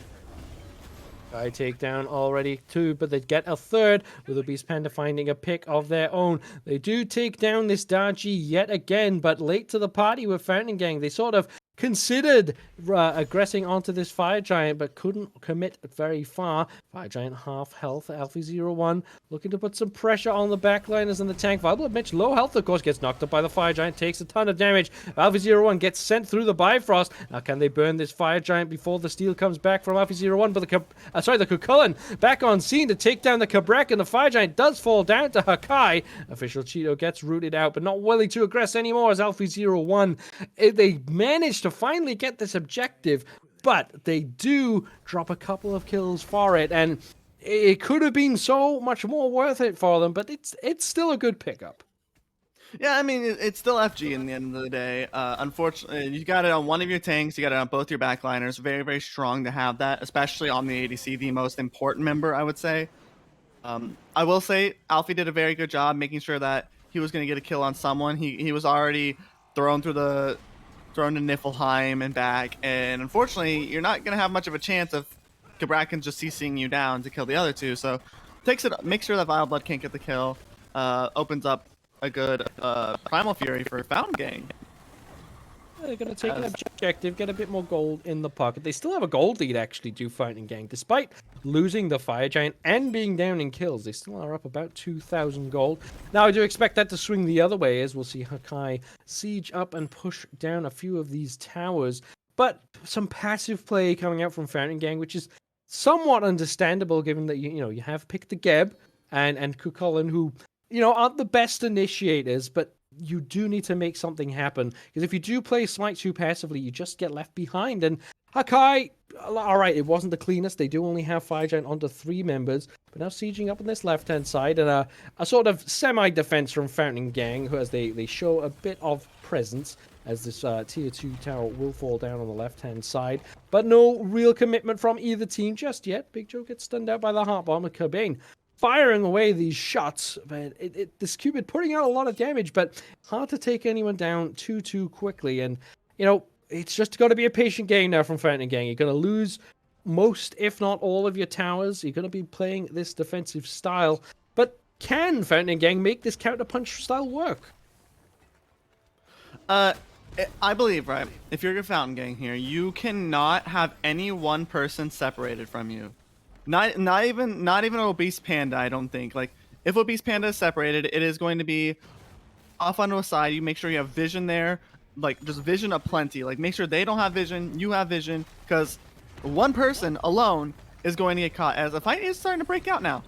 Fight comes through, they look to step up to Fountain Gang, but they take a lot of damage in the process. Paolo comes through, doesn't manage to connect with anyone, but Obese Panda can't find any more damage. Liner falls down to Nope, though. There's something on the board for Fountain Gang, but Cobain stunned out, killed off by Gingeracho, who's now on a rampage. Vile Blood Mitch gets away with a very, very small amount of health, and this mid lane Phoenix now under some siege in this 3 versus 2 situation. They do still have Big Joe to tank up the damage, though, and Gingeracho swinging down through this health bar of the Phoenix. Trebuchet gets triggered for a little bit of a defense, but it's not going to be enough. Mid lane Phoenix this time for Hakai does fall down after they take the Fire Giant buff, and they put themselves in a really clean position. I think Fountain Gang there, they held off, they waited, but they decided to take the fight after the tier 2 had fallen down, and they end up losing a Phoenix for it as well. It's certainly not what you were looking for. Yeah, you're saying we're talking about counter punches right here. Like, if Fountain Gang wants to play this safe or wait for them to engage, counter engage, that's fine. But you can't be afraid to punch back. You can't afraid to let loose this counter punch. And unfortunately, I'm not seeing very much out of the side of Fountain Gang before they're all dead. I mean, everyone's ultimate's still up, except you got still Fields of Love and Cataclysm still waiting. But there's not much there. Obese Panda is a little bit late on the mark to get in these fights. I mean, by the time he's finally out of the Cosmos and off that branch, he's already lost like a member or two. I mean, this Gab dying very, very, very early on in every fight. So I do gotta say, Fountain Gang, if they want to play the safer playstyle, it's not bad, but they need to let loose a counter punch instead of just letting Hakai walk all over them, because that's what Hakai wants. Yeah, they're waiting for the perfect engagement, of course, but the perfect engagement never happens, and you have to be prepared to seize any opportunity. And I've got to say, the opportunity really wasn't under a dead tier 2 tower. Now, the Pyromancer will go the way of Hakai to just put that little bit of extra gold in their pockets, which is somewhat becoming irrelevant now as both teams are finishing off their builds. But there's still a decent gold lead for Hakai, who really haven't had one throughout this game. As a Fire Giant stance reconvenes, as this Fire Giant is about to respawn. But Alpha01 feels confident to square up to multiple members of Hakai, will let loose some of that rage. And I think if you're Fountain Gang, Ionicus, are you going to stick to that counterpunch style, or do you think they have to be the ones making the way forward in the air? So we're already seeing that this counterpunch thing idea is not really working out too well for him. I will say that Alfie, you were talking about him before, has been like kind of a highlight for this Fountain Gang squad this game. This Kakulin outputting a lot of damage, being very, very tanky as he dies. But there is a fight going on, so... Yeah, it's going well for Hakai. This time they're getting a couple of picks. Do drop Big Joe down, but not after Big Joe found a pick of their own. Now Lina gives chase. Double blinks coming through from both junglers who will avoid each other. And now it looks like Hakai are in position for this Fire Giant. They have lost Big Joe, but that's okay because they have everything they need to take down this Fire Giant. And backing to base are Founding Gang. They're giving this one up in favor of defending their Titan. So Fire Giant will go the way. Enhanced Fire Giant, I should say, of Hakai. And Fountain Gang, they tried to step forward. They tried to be aggressive, but they ended up paying the price for it. So, I'm bringing this up now, right? There is... Last game, it was Hakai not respecting Fountain Gang's damage.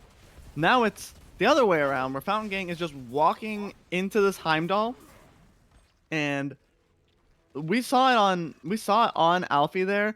It doesn't matter how many Fizz prods. You've got Glad Shield, Sov, Manicore Spike, Spirit Robe. You got all this Fizz protections, and it still doesn't matter when you're dying in like 10 autos to Heimdall. No abilities, no nothing, just autos. So Fountain Gang's definitely got to play a little bit more careful. I do want them to engage, but they need to engage as a 5-man unit. And so far, it's looking like there's been a little bit of miscommunication in these fights, like who do we want to go on, how do we want to do this, and then they're taking so much damage at the start that it doesn't matter what they do at that point, they're going to get instantly blown up. It's target prioritization, right, from Fountain Gang. Who are they looking to pick? Because I honestly couldn't tell you.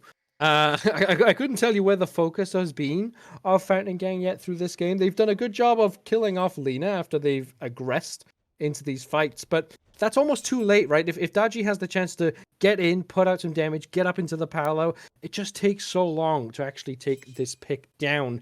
And now we're seeing a siege coming onto this left side. Phoenix, Fountain Gang need to be in position for it. They've cleared away all of the fire minions pouring down that middle lane Phoenix, so that will still be alive for the time being. And it's up to Hakai now whether they want to take this engagement. They could rotate over to the easier to take middle Phoenix. Big Joe darting forward just to see if Fountain Gang will blink at all. But this is what Fountain Gang want, right? They want this counterpunch defensive style, and they will now be having this Phoenix Siege. Not got the best composition for it, maybe. They don't have tons of big area damage, and it looks like Hakai opting to now walk in with this fire wave, but they will back out, not willing to commit, as Lina is pushing up this middle lane too. So the dance will continue. A little bit more damage here and there, stepping in, and the Phoenix takes some damage now from Ginger Archer, who's finally letting loose and swinging, but there's Entangling Wings. Triple Cataclysm comes on through, chasing away the rest of the enemy team. Grasp of Death only connects with Big Joe and Vile Blood Mitch, means that they can't aggress any further, but Obese Panda, forced into the Cosmos, will look up into the sky. They might have swatted away this attack, though, and Hakai will retreat to fight another day. That was a great fight from the side of Fountain Gang there. You have a lot of your ultimate... I will say these Persephone ultimates have been a little bit of a miss throughout the game. Obviously, they've gotten some good grabs, but unfortunately, it's like the last minute. They hit way in the back, way beyond where Fountain Gang can engage. But that Cataclysm did get them a lot of beads, and they still do have Fields of Love up for another siege. They still have Alfie's ultimate to be able to have a huge knock up into that Fields of Love. So very strong. These 3 ultimates, one of them coming back up, and on the other side, you still do have ultimates, but they haven't seemed to be able to crack the Fountain Gang's siege yet, even with that split push that they had before. They're going to try this time in the middle lane. Still half health, of course. 0-1 gets forward. Nice knock-up, but takes a lot of damage in the process. Dueling Dragons pushes them back just a touch. Will keep them safe, but through the Cosmos goes Obese Panda. Doesn't want to commit further forward, though, and Hakai have almost used up all of their Fire Giant time. It's running out. It's got a matter of seconds remaining on it. Can they make one final push into this Phoenix? Looks like they're going to attempt it. Blinking forward is Lina, and then retreating right back on out there. Goes up into the Paula, but in the mid, Phoenix gets pushed down finally by Gingeracha. Hakai have taken the objective. Now they look down to push onto Hunter. Hunter takes too much damage, falls down. There's Vileblood Mitch blocking that grasp of death from the backline. This takes a lot of damage for their troubles. Fields of Love comes down. Fire Giant despawn. This is as much of an equal fight as Fountain Gang are going to get now. They dash on forward. Big Joe falls down eventually to the shots from Cobain. Gingeracha teleports out with a very, very small amount of health. And there is Lina also in the very dangerous percentages, but Cobain can't find these last few shots. It's a mid-Phoenix again for Hakai. Fire Giant on the way back up, but they still can't fully take down the Fountain Gang. That was a great stall. I'm gonna be 100% honest. They do lose the middle Phoenix, as you said, but unfortunately, there's not much you're gonna do. Like the Hakai fully committed that, knowing that their Fire Giant's fading to get something. And on the backside, Big Joe just didn't path in a way that was very. He pathed like a little bit late behind his team. So and Fountain Gang's like, oh, we've got a straggler here. This guy hasn't had Fire Giant this whole time, so he's already like about 60% HP just from all the poke they've been receiving. And they get a good pushback. So I don't know. It's good signs of life from Fountain Gang. They're still not out of this. That 9K goalie kind of mattering about as much. It's not mattering very much at this point. Let's be honest. 3K pots maybe being the difference between both sides. But it shows that there's signs of life there. We're gonna have to see how they do outside of the Phoenix to see if they can really push this for this Fire Giant. But both sides are at a net even right now, so. And the defensive play, of course, from Fountain Gang is what they've been looking to do. Paolo comes out from Lina. Does manage to get a couple of hooks out. And will dash forward. That's a good combo there. Cobain, low health. Has to drop the Fields of Love on themselves defensively. Obese Panda dashing forward, trying to get some more kills on this fight, and does take down Lina. Gets chased away, though, by the back line from Hakai, but they're not paying attention to the front line, because now Big Joe and Vileblood Mitch on the retreat. Good peel there from the Achilles. Cataclysm does not connect, though. Big stun comes out, and Gingeracha takes down Cobain in that swarm of damage right there, and now it's a 1-for-1 overall, but Fountain Gang lose their main target for the Fire Giant, so they can't take this objective. Hakai still have the potential to do so if they wish. Now, Nope stepping up does have a lot of damage, of course, but Gingeracha will manage to frighten away Fountain Gang. Are they going to commit to the enhanced Fire Giant, though, Ionicus? I mean, at this point, you've got only Nope and Geb up right now. I mean, neither of them very good at that securing the Fire Giant. You could get some damage to try and clear one of them, but unfortunately, the back line for Hakai has been absolutely insane. It's looking like they're choosing to contest here. Yeah, they are contesting well, and Ali01 manages to get everyone off the Fire Giant, but 1200 gets executed down by Big Joe, who's on the retreat with that fatal strike, but not in time, and Gingeracha forced back to base. Ali01 onto the Yu Huang. Can they find the last little bits of damage? Yes, they can. Official Cheeto will fall down, and Vileblood Mitch caught in that grasp of death yet again. So much damage coming out from Noble Beast Panda with the double kill, and on a killing spree is this Ratataska in the base. The minions getting cleared away by Cobain as well. Do they have the damage to do this enhanced Fire Giant? Maybe not, because Lina and Gingeracha now back on scene, and Hakai respawn to contest. That was a great fight. I'm gonna be 100% honest. You have Alfie teleporting in behind the entirety of Hakai, them not being prepared for that Kakulin to be in their face in the pit. And in all honesty, you might as well be in a gladiator pit at that point with Kakulin bearing down on you. They get some really, really good picks. Gingeracha being able to get out of there, still huge. Him and Cheeto have had a phenomenal performance of just being able to lock down anyone. So Obese Panda has had a very strong point, very strong pushback against him whenever he tries to go for a pick, and like that, like that. Just a little stun out of Lina, and that's all Gingeracha needs to burst this man down. But yeah, Fountain Gang. They have the signs of life. They're doing very, very well. And I believe if Hakai does not have Ginger Archer or Cheeto in a fight, I think Fountain Gang has a really, really good job. Like that last fight, we saw Alfie dragging them away from the main fight. And it wasn't until Fountain Gang pushed up a little bit too far that Cabane finally got picked by the Root Heimdall combo. So it's very, very strong. As we're finally seeing Fountain Gang on the front foot though with this EFG, and it'll be. I'm hoping to see some tower sweeps, get all that, and maybe even a Phoenix.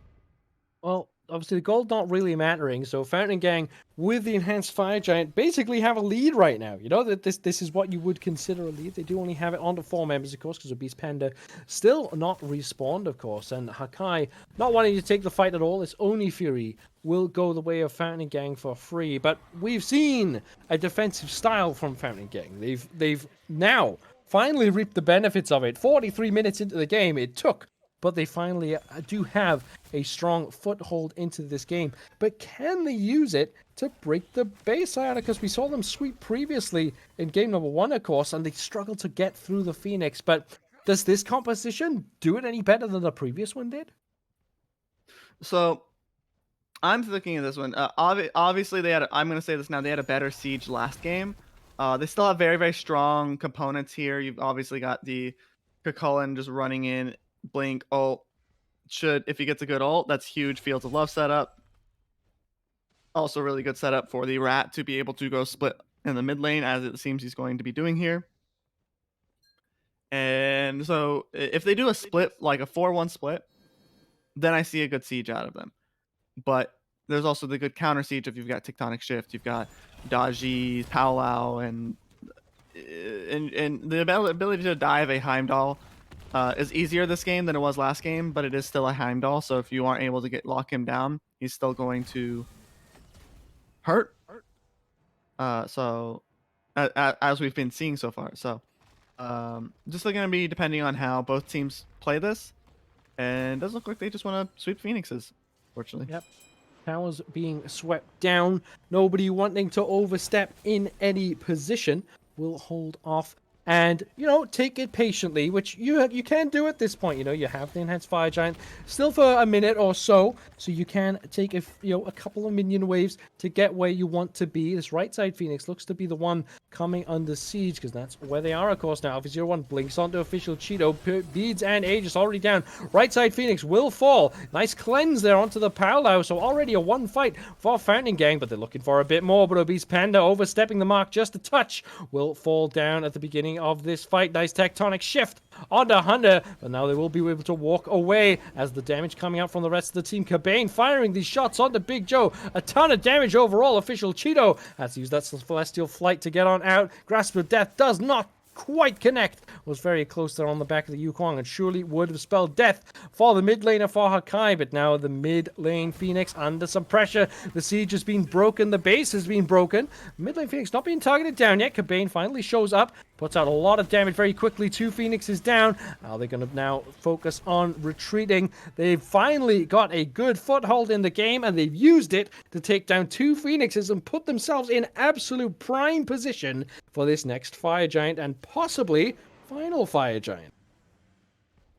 I will say, as you said, it was a very strong position for Fountain Gang, and then being able to get 2 Phoenixes over the 1 the Hakai has gotten out of 2-3 Fire Giants so far, it's huge. It's going to enable them to do a lot more, have a lot more space. It is unfortunate that they didn't get that left side Phoenix, just because the 2 Phoenixes that are down are the ones right around Fire Giant. So it's not going to require a lot of movement for the side of Hakai to be able to contest this Fire Giant.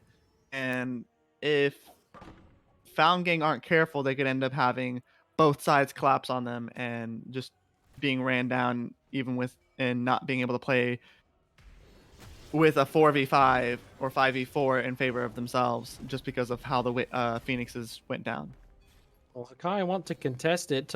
Fountain Gang not in position for it yet, as Fire Giant just about to start coming down from the sky. Hakai taking a bit of a risk, but what else are you going to do at this point? You have to take this fight, because if you give it up, you will just slowly get burned down. Vile Blood Mitch gets the start onto Alfie, with no particular ton of damage early in this fight. And Alfie now half health already. Grasp of Death comes through onto multiple members. Vile Blood Mitch being targeted out. Some half health members on the side of Hakai, but Alfie falls down first in this engagement. Hunter now falls down. Divine is Ginger Archer swinging these axes out. Obese Panda trying to find an opportunity onto anyone, will get up into the Cosmos just to stall some time out. Now the mid lane minions are pushing onto this Phoenix. Ginger Archer opting to back to base. Fire Giant not being started up by Hakai. They're opting to hold off and wait for a better opportunity. But Fan and Gang need to realize this game is not over and done with just yet. Yeah, they do have an advantage having those two Phoenixes down, so there is that. But as they can't underestimate Hakai. As was said before, these lanes are right next to Fire Giant. Can easily walk between these lanes and go back to Fire Giant, especially if they manage their waves correctly. We'll say one thing that needs to be done on Hakai's part is they need to coordinate with targets. I did see a fatal strike go in as someone was being thrown through into Niflheim. So they need to communicate a little bit there. That could end up in some problems, and looks like some contesting there from Wow. from the rat, but you are still a squishy. And Obese Panda, more than squishy, just obliterated, just chewed up as they dashed forward. Maybe take a combination of Fire Giant damage and multiple members of Hakai, who now have all 5 members with Fire Giant buff, enhanced Fire Giant buff at that. They've lost 2 Phoenixes, of course, but they're, right side Phoenix about to respawn, mid lane Phoenix about 30 seconds after that. So if Hakai play this slowly, they might find themselves in reverse prime position to take down Fountain Gang. It's been back and forth. Fountain Gang can't quite end this game. They've dropped a few kills at this last Fire Giant fight, and now Hakai eventually will be knocking on their door. yeah, I mean, Hakai, they're probably going to clean up their waves a little bit, just make sure that they don't lose a Phoenix on the backside, which is very, very smart. Just make sure that you don't lose the advantage you're getting. But I will say, in these fights, right, Fountain Gang for this defense, I think that Obese Panda needs to coordinate a little bit more with Alfie, and maybe because I'm going to say this now, Alfie and Cabane is like the highlights of this Fountain Gang fight right now. You've got Alfie going in, tanking, being an absolute menace on this Kakulin, and then Cabane outputting damage on the backside. And if both of those components are kind of cut off, like just a random, just cutting off that arm, just in a random fight, I believe that's where Fountain Gang is going to start losing their advantages in these fights. Especially with Obese Panda, is positioning. He needs to find a better engaged spot, I believe, because most of the time he's being found out on his own, or he's way too late to a fight. Well, hunting are the 5 members of Fountain Gang. Not sure what exactly they're hunting for. They're all sneaking together along this wall. They do find Official Cheeto and Vile Blood Mitch. It looks like, considering the back door, opting against it, of course, these Phoenixes being up. But now the engagement starts. Official Cheeto already on the retreat. Celestial Flight is down. Dueling Dragons don't connect. Obese Panda gets on top of this Yu Huang, who deals out a lot of damage in response, but will fall down. It's a 1-for-1 trade in this middle lane, as now Alfie01 falls down to the fatal strike from Big Joe, as Lina putting out some damage in response, but Cabane gets the kill. Fatal strike giving chase from Big Joe. They find one shot, can't find the second. Fields of Love come down, gets a mesmerize onto Big Joe, who will have to retreat as Ginger Archer gets a heart bomb coming through. Takes so much damage though does Cabane, combined with a Gold Fury. Honda falls down as well. Finally, they get the deicide do. Hakai, 3 members still left alive. They're going to push down this middle lane, but with so much time left until anyone respawns, I believe, Ionicus, this is the end of game number 2, and we'll be going to game number 3. I do agree this is going to be GG's for the side of Fountain Gang here. Hakai, just way too strong of a team fight. Ginger Archer just being allowed to free castle these fights is insane. But I'm going to say this, I saw 2 plays in the minds of Fountain Gang. I saw the original play. They were all peeking around that wall, making sure they could hide from the vision, knowing of the side of Hakai there. And I think I like that plan better. You go in, you beat down this middle lane Phoenix. It'll take a little bit, but I mean, you can do it. You've got all of your team members there, and it would be a very good just force the Hakai to retreat. and then you could potentially see Titan immediately put them on like just or at least get that advantage to where they have to come back. Takes longer. But it looks like they were split on their calls, unfortunately, Yep. on whether it was going to go, hey, let's just backdoor or let's fight. And I think in the end, that miscommunication was what ended up causing their downfall in that last fight. Just Ginger Archer, it just in the sweetest of spots this game. 53,000 on him, 59,000 on official Cheeto. A lot stronger performance out of the backlines of Hakai this game, I believe. Well, after 51 minutes and 53 seconds, we are at a stalemate. It will have to come down to game number 3 to decide who will be the winner of this set between Fountain Gang and Hakai. But please do not go anywhere. Take a moment to refill your popcorn, refill your drinks, because we will be coming back for another slobber knocker of a match between these two sides. But please, like I said, do not leave. We will be right back after a relatively short break.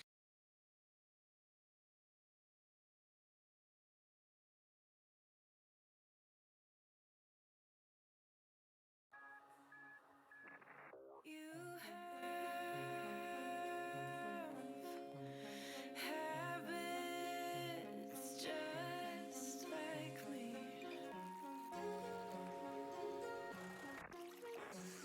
Talk too much with strangers.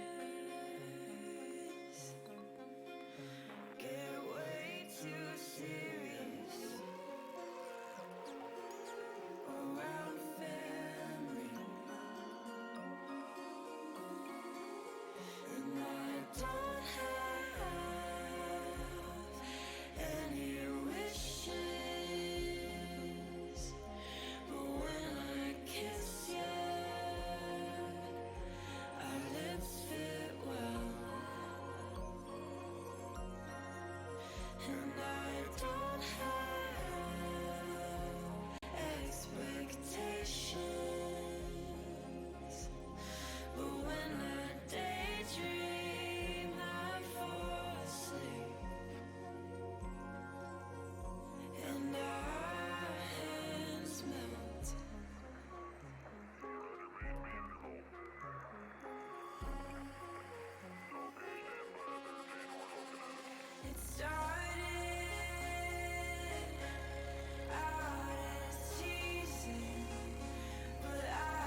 looks heavy, I don't get it. How come I haven't hit it already? Still working, I'm still learning, I'm still searching, finally earning something, finally turning something called a profit. If I hear you talking shit, don't get caught in it. I'll be popping off and hit your ass, dropping all your shit. Yeah, I promise this, I got promises, you ain't stopping this. Cross my shit, you'll be knocked unconscious, bitch. That's the consequence, I got this, I will not quit. Man, I'm on it, honest, I'm gon' launch quick, then I'm gone. It's just a matter of time before I'm over the climb and moving under my prime. Just quit my 9 to 5, I'm rocking, and they watching, cause it's shocking. Dropping all these top 10 songs, no stopping. It's time to live my life, it's time to live, not die. Wish I could slow down time and just enjoy the climb. And I'm the one to get it, bro. I swear to God I get it, bro. So don't just let me get it. Yeah, let's go. I'm gonna get it, yeah, I'm the one to get it, bro. I swear to God I'll get it, bro. Hey, I ain't never giving up. Yeah, I never give up. I got this, man, I got it. I will not quit, I'm on it. Never off it. Got the block lit, I'm toxic. Spitting logic, make them nauseous. Honest, can I stop this? Never cautious, drop it. I'm the hottest. Knock, knock, bitch, watch it. I'm the fucking king of rock, bitch. Profit, spitting hot shit. I'm topic, chronic. I think I'm motherfucking lost it. Back, matter of fact, making racks where it's at. Have my back to the mat, not an act, that's a fact. We attack in a pack, no react, no react. Think I'm black off his back, while I rap, not a step. Throwing jab, give a crap. We're advanced, I'm the man. Got a plan better than most brands. Goddamn, I'm a rhyme till I die. Never lie, that's a lie. I don't try, I defy. Yes and not, that I'm right, yeah.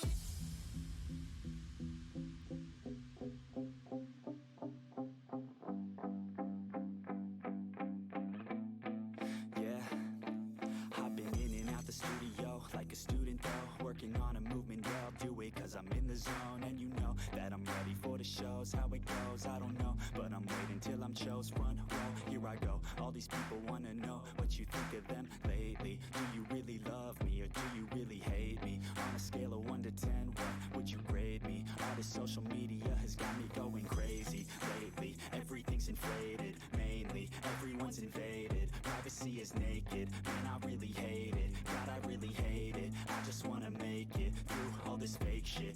Living in the real life, living for some real times. Talk about the real climb, passionate in real rhymes. Steal time back from my 9 to 5, taking back my fucking life. I just wanna feel alive. And I'm the one to get it, bro. I swear to God I get it, bro. So don't just let me get it. Yeah, let's go. I'm gonna get it, yeah. Yeah, I'm the one to get it, bro. I swear to God I'll get it, bro. Hey, I ain't never giving up. Yeah, I never give up. Fake it till I make it. Motherfucking take it back from these haters. Playing tracks for the traitors. Got the passion in depths when it happens. Factions take actions. Drafting their captains. It's happening. I'm raising my status. Facing the madness. I'm out gaining traction. Avoid the distractions. I'm snapping. No captions. Attracting reactions. Adapting, attacking, commanding the masses. It has been a battle. It has been back and forth. It has been up and down. It has been topsy-turvy. It has been absolutely every sort of back and forth saying that I can possibly think of. But Ionicus, here we are in game number 3 between Hakai and Fountain Gang. And finally, we see the Cupid band out, having seen Cabane go so hard on it so far. But finally, we get to this point. These teams have sized each other up plenty. What do you expect to see from both sides in terms of adjustments to take this final game? Well, I'm looking forward to whatever that Hunter matchup is. I believe Fountain Gang was taking it first, one, because it's a strong pick, and two, because Ginger Archer in the past has looked really, really strong in this Cupid, so not surprised that they're banning it now that they're in the second pick. But in all honesty, I'm expecting. I mean, a Lance got through, so Hakai did like that Lance a lot in the first game. It gave them a strong early game. So hopefully we see that one in the hands of Hakai Lina again. But I'm expecting much the same. Both teams playing their respective playstyles. Fountain Gang liking this more team fight centric fight, and Hakai liking this pick based. So I'm expecting a lot of the same. Yeah, the scrappy engagement's going the way of Hakai, of course. As soon as it gets a bit more chaotic and back and forth, you tend to find that Hakai are the team coming out of it on top.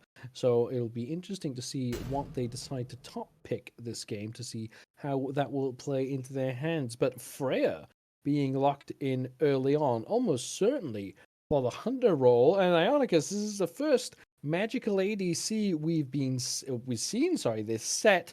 And are you surprised that it's taken this long to now get first pick? I mean, I'd expect the Freya, right? Freya's a decent character, very very safe, just like the Heimdall is. But I wasn't expecting it first pick. There are a bajillion things in my brain that's going first in my head, and I'm thinking, why not Lancelot instead? But Freya is very very strong. You get that hyper carry damage. We saw Ginger Archer is very comfortable in those late game team fights, able to just output as much damage as he wants. So having a Freya be that damage instead of say the Heimdall is going to be very very.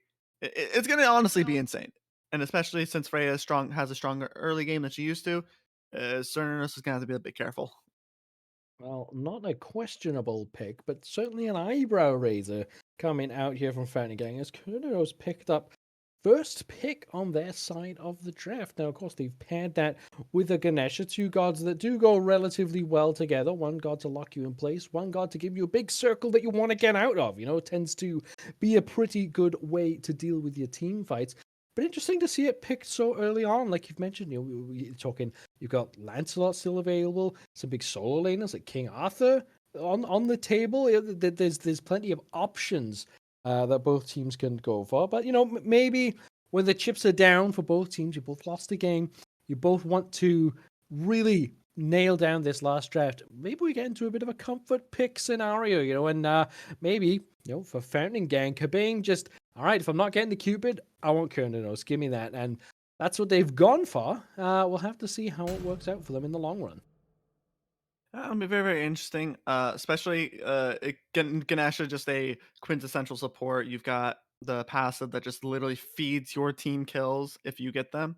On top of that, is ultimate being very good for separating fights. And then Kurnos, I'm gonna 100% say that's gonna be a comfort pick. I don't think you top pick it if it is, but apparently Fountain Gang has put a lot of pressure, importance onto this pick to make sure that their carry is as comfortable as possible. So that might be why they're picking it early.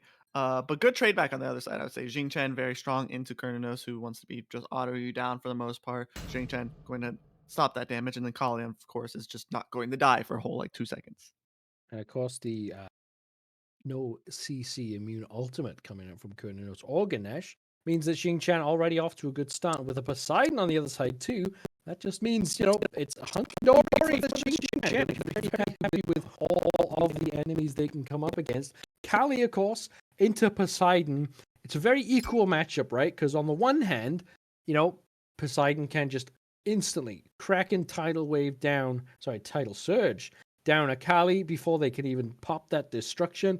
And, it's goodbye Kali. On the other side of it, if Kali has that destruction available to them and they manage to get it off in time, Poseidon is an absolute sitting duck with no real mobility other than just an increase of movement speed. So a bit of a 50-50 engagement going on in that mid lane will definitely have to be something we keep our eyes on.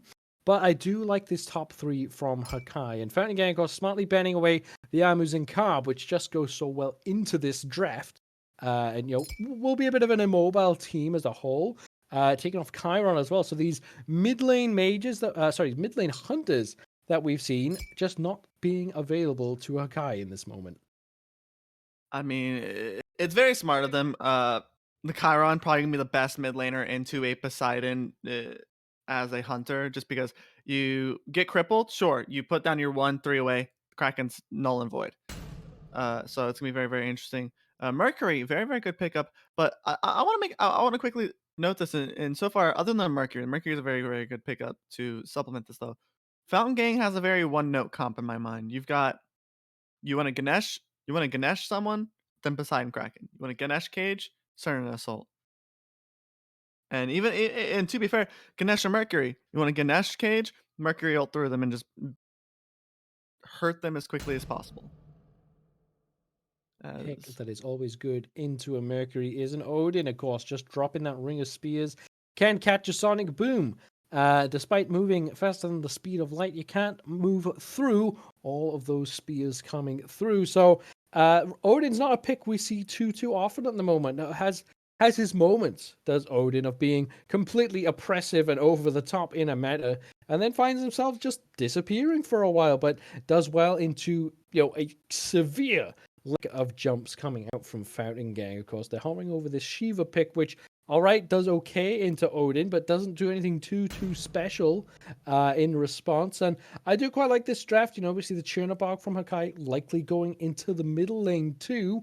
So the comp as a whole from a Hakai, not that it looks particularly clear together on paper. It's not like it's massive synergy, right? Xing Chan is throwing that Whirlwind Rage and Steel basically into nothing, right? There's no clear big burst ultimate coming out, but you don't need it. You just have the strength of Xing Chan in passing. Whirlwind Rage and Steel can be used quite often, and it will put out just a massive amount of pressure by itself. Meanwhile, on the other side, Fattening Gang, clear set, like you mentioned. You want to set up this zone of death and then launch the death into it. That's pretty much how it goes. But we will have to see if they can put it together in this game. But we now have both drafts fully complete. And after everything you've seen, Ionicus, all these players, all of this set, everything that you've watched so far today, with just these two drafts, which team are you going to tip your hat towards?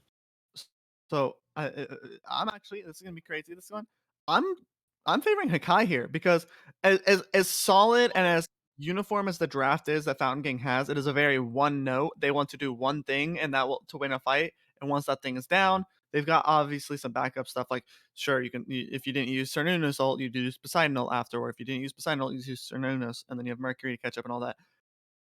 But the problem is with that one note, they picked it into a comp that basically makes their one note approach null and void. Like Freya, she's going to go into the air anytime she sees that combo. There is no way you're not immediately hitting the 4 button as Ginger Archer here if you see Ganesh Cage and another ultimate layered on top of it. You've got Vile Blood Mitch, he's playing Jing Chen. He's got a CC immune ult, so all he has to do is if you do that Kraken on or if you try to cripple him, he just ults. If you try to use Cernunnos ult, he threes out.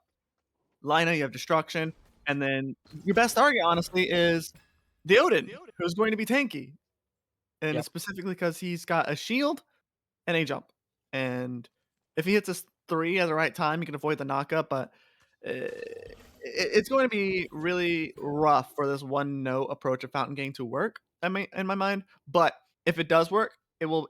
I think it's going to snowball into a lead for them because it's just such a strong one note engage.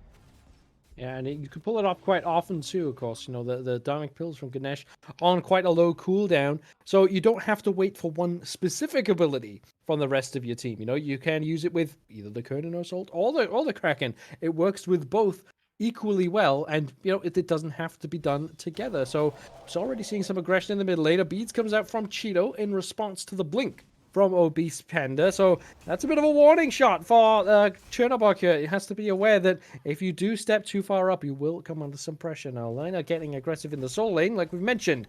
Junglers making this early rotation over there can make some impact happening. But, it's just a Kali early on. It doesn't put out this massive amount of damage in this very, very early phase. So no real pick opportunity. But dual lane, a lot of mini bits of pressure going the way of Hakai. And now Ali01 used everything they had. And Big Joe steps up, says, thank you very much for that kill, minions. And picks up a very, very easy, very, very early first blood. Now, you cannot underestimate the Odin damage. Though he is a more facilitating style god, he is not by any means a pushover when it comes to the damage department. Shiva having to start with the super greedy build, Bluestone, Soul Eater. You're just going to fall at that point. You don't have your sustain yet. And frankly, Odin just has the shield or 3, and your damage is kind of null and void. That's Yeah, Shiva. and it went away quite quickly because Shiva doesn't have the cleanest early clear, of course. You mentioned, it has to use multiple abilities on the wave. Still only level 2, and these abilities are actually areas, right? And all that Big Joe has to do is stand in these areas, take that bit of poke, and all of a sudden the minions rain fire, quite literally, down onto the enemy solo laner, and it was a very, very cheap kill to give up, and that's certainly not a way you want to start a best of 3 set, a game number 3 at that, and now coming under some more pressures, Ali01, but Big Joe charges up, that bird bomb dunks down, and doesn't clear the wave though. It doesn't feel like they need to, it looks like, because just having the look at this pressure that is being exuded from Big Joe, and Ali01 can't step up, but maybe they could take this pause time to think about it.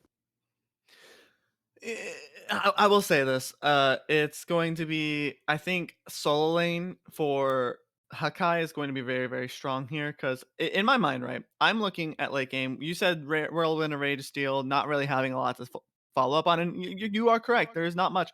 The most you're going to do is you're going to grab them and you're going to throw them in. You're going to throw them in the cage.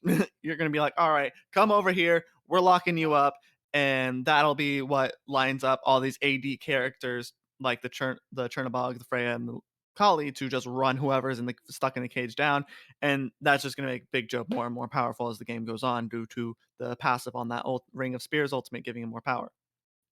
Can we come up with a name for that combo? Whirlwind, Rage, and Steel into Ring of Spears. Is that like the Zookeeper combo or something? Like wrangling up these enemy gods and just boxing them away so that they can't hurt anybody else. But of course, this is a game on a replay, so we will be skipping through this pause and continuing on with the action as soon as we can bring it to you. So there's been some back and forth for both sides, and it's been. How do I say it? It's been unclear throughout all of these games who is going to win at any situation, especially because the team that's gotten Enhanced Fire Giant first in both games has actually lost. So, in some ways, you might say this early game stage doesn't matter too much if we're going to hit the late game. But on the other hand, you can just carry on. And we'll watch this because as these games have adapted, these teams will adjust to one another a bit better, and maybe we'll see a bit more of a cleaner game this time. But Big Joe, very low health, has to retreat back under tower as the rotation from Obese Panda came over, and we're finally seeing a bit of presence in solo lane from these junglers. Yeah, I mean, it's big tanky guys hitting each other, so unfortunately junglers not being able to do much, especially in these early levels. But it was a good attempt. You get rid of that ultimate. Big Joe's had a lot of pressure onto Alfie so far, and that ultimate is going to be if Big Joe can get it onto Alfie, even in a solo situation, we might be seeing more than just that one solo kill from earlier on. So definitely good to get rid of that one, I think. But going back to the other thing, in Smite, right? Early game is important. It's important because the more you can put someone down into the gutter, the easier it is for you going to be able to handle things. That being said, people can still climb out of the gutter, and that is the beauty of Smite, that if you play your cards right, if you bunker down and are able to do your best to suffer through whatever the punishment is, you can come around and win the game. And both teams have shown a strong mental fortitude in that respect. And I will have to say, I have to respect both teams for being able to stick out games that they've been getting utterly slaughtered in to come and win them in the end game. And of course, it has to be mentioned, this set, I should say, so far has had 3 games, or 2 games, I should say, that have gone on very long. So we might actually have to see the start of fatigue setting in for some of these gamers. People tend to play for long periods of time, but when it's, competitive and you're communicating and you're really trying as hard as you possibly can, it can be quite mentally draining.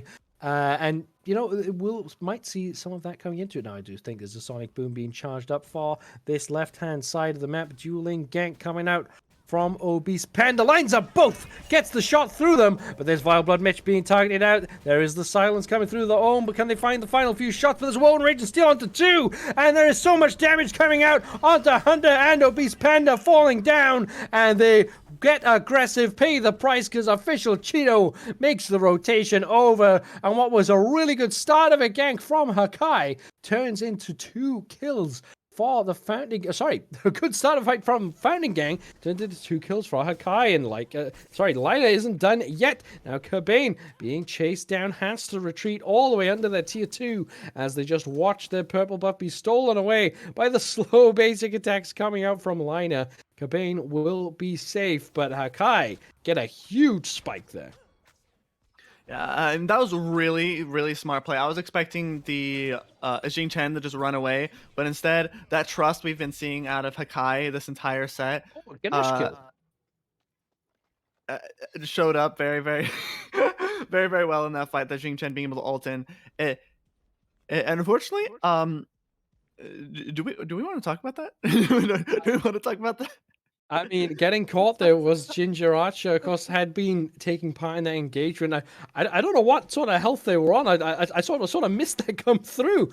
But yeah, that is Hunter with 1-1-1 stat line for Ganesh. Not bad. Not something you see too often, especially in competitive Smite. But found an angle onto Ginger Archer, who got caught out, and all right, that's a Dharmic Pillar for sure.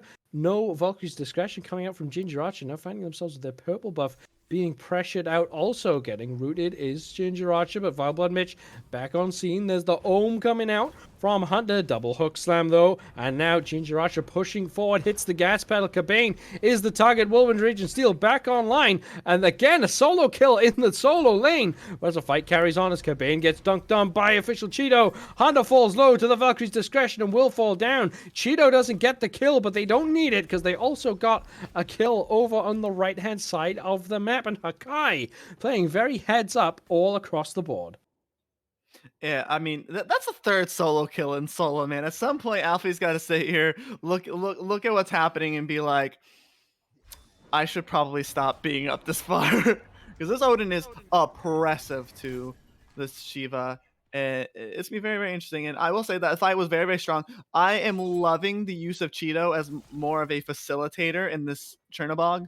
Just being able to we want to fight in the side lane. Let's feed our Freya. Let's make our Freya as big as humanly possible. Because Big Joe doesn't need our help. He's Big Joe. He's not Little Joe. He's Big Joe over there. Capital letters there, So being able to push everyone to this left side to feed this Freya is very, very, very good on the side of Hakai. Yeah, of course. Having a hyper carry in the back pocket is always good, especially if your team is struggling, because you know that if we hit late game, we've got something. But if you get that hyper carry online even faster, it'll sort of skip over the hump, right? Because at some point for Fountain Gang, Cobain on this Kernanos is going to have the upper hand, right? That's just the nature of physical hunters versus magical hunters. But if you skip that step, if you get Ginger Archer very, very nice and fed, they already have this Ring of Hecate online, gives them a really good start in this boxing stage. And Cobain going for the Transcendence just means that they're not going to be having quite as much of an impact. So already off to a good start in this dual lane are Hakai. Let's see if they can keep it up. But already, because more kills early on in this game than we've been seeing throughout all of the set so far. As much as I love seeing the slow, methodical play, sometimes there's just something adrenaline rushing about just watching two teams just brawl it out. Yeah, I do have to agree that there is a point where I think right now is probably the strongest point for Cernunnos, and he's still even with Freya, so there is the fight potential. He just has to play his cards right because there is still the Valkyrie's Discretion, there still is the Banish, and I do know if Ginger Archer had opted for a Hasten Ring, then maybe Cobain doesn't have a chance. But right now, I think it's probably the best chance for them to do something before that Bancroft comes online, before that Hasten comes online. And I would like to see maybe Found Gang make use of that, since it's obvious that Alfie's just going to have to endure for now, I think. Getting those entangling vines into the Wild Hunt. It's going to be a very easy combo, or relatively easy combo, for Cobain to hit onto Ginger Archer, who, had to burn the Valkyrie's Discretion out. All right, you can still use it aggressively, but you want to wait to use it aggressively. You want to finish off the kill with that. Don't want to be chasing too early, but Gold Fury positioning coming out from Hakai. They're going to start it up, of course, with the double magical ADC and mid lane ADC combo. And yeah, Fountain Gang not unseen. This is a free Gold Fury for Hakai. Yeah, I mean, it's something we didn't note on before, but the side Hakai is going to have the best objective shred in the game. Sure, you've got Mercury and Cernanos, and then you got the Great Secure of a Poseidon. But you've got straight up 3 AD characters, Freya among them, Freya and Chernabog. The Heart of Cold passive, not something to scoff at. If Down Gang doesn't show up to an objective, it's just gonna be gone before they realize it. So gonna have to be careful about that one, especially if they want to utilize this Poseidon to steal or secure objectives out off of Hakai's hands. Of course, unusual for the Gold Fury to be done before Pyromancer, but as Pyromancer was spawning, there or thereabouts, Hakai just said, you know what, we're in position, we got some okay ward coverage. It's a little bit of a risk, but at the same time, all you have to do is drop it if you see Nope show up. If Poseidon's there, all right, well, we're not taking the objective. And it's as simple as that, whereas they had the damage, like you said, multiple attack-based characters on their side, means that they can blow up these objectives still relatively quickly, despite it being early on in the game. And Firing Gang, keeping up in gold, it's actually dead even, despite a Gold Fury going away, despite 4 extra kills for Hakai. So I don't know where Firing Gang have been pocketing this gold. It might have been saved up from the previous game, as you see some aggression on the right-hand side of the map as Alfie01 now fighting 1v2, but there's a third on scene, but Hook Slam silenced out by the Ohm will negate this engagement. But Hakai trying to make things happen, but maybe aren't farming quite so efficiently.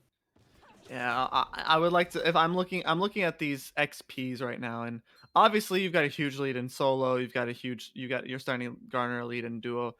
I'm starting to think that most of this lead is coming from just straight up Poseidon, because he's got a level and a half up on this Chernabog who's been rotating a lot. In all honesty, that is a lot of gold to be on one person. But I mean, it more than makes up for the difference in solo lane, and in all honesty, the dual lane's probably the difference that they have in XP right now, just that little bit. But Pyromancer getting pulled at a... Well, we see Baron Gang do exactly what Hakai did to them. We see an opportunity for a objective, and they take it down. Does net them a little bit of a gold lead now, possibly the biggest lead we've seen so far, as they do hold on to this, couple of hundred gold lead. It's nothing really too impactful, but it does at least keep you sort of grounded, right? If you're in game and you're wondering, right, how am I doing? You take a look at the gold charts, or the gold figures at the top, and you can sort of weigh up, all right, we're doing well here, but if we're equaling gold, it means, like you said, the mid lane is farming up well, so they have to keep an eye on this Poseidon, and maybe we'll have to see the line on this Kali take aim onto Nope at some point and just, lock down this Poseidon, see if you can get a quick pick. Because if you let Poseidon run free, they're going to be swinging pretty hard. Yeah, and we already know from game 1 that Nope is no stranger to absolutely dunking damage into someone. And unfortunately, Ginger Archer are going to get ganked. But alrighty, Ginger. Ginger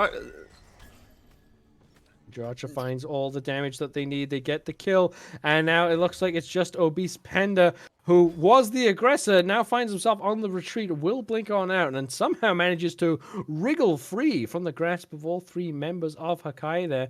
Will almost step over the obelisk, though it's not quite activated, so no coverage. But Official Cheeto seems to smell the blood in the jungle as they hook forward. But Obese Panda on this Mercury, especially with the Golden Blade, quick enough to run on out of there. But right now, Founding Gang realizing what they've let Ginger Archer become, this Freya, an absolute monster. I mean, that's what as Hakai, that's the best thing. That's the best case scenario. No one dies. Your Freya wins the 1v2. And unfortunately, Mercury had to use his blink, not offensively to get a kill, but defensively to get away from the Hakai squad. Looks like he's just gonna die anyway too. This Odin, Big Joe, a little bit fed, a little bit big on Big this Joe solo side of the map.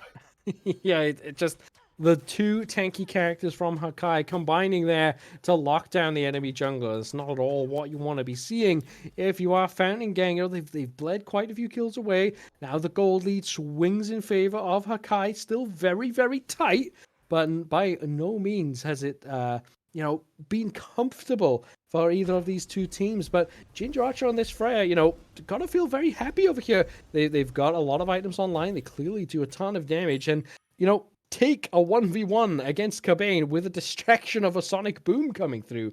It does fill you with confidence, but it's all about objectives, right? We've seen these games go very, very late, and given that they're still equal 16 minutes in, that's quite late into the game, by the way, guys. It's still it's quite late into this mid-game stage. You're seeing the second Gold Fury being contested over, and now Hunter gets locked down, gets stunned out by Lena, will be able to dash on out of there, though. Vileblood Mitch not able to lock down the enemy support for quite long enough. Obese Panda bumps into the enemy Kali, does not want to take that fight, and with a teleport coming through from Big Joe, this should be a Gold Fury for Hakai.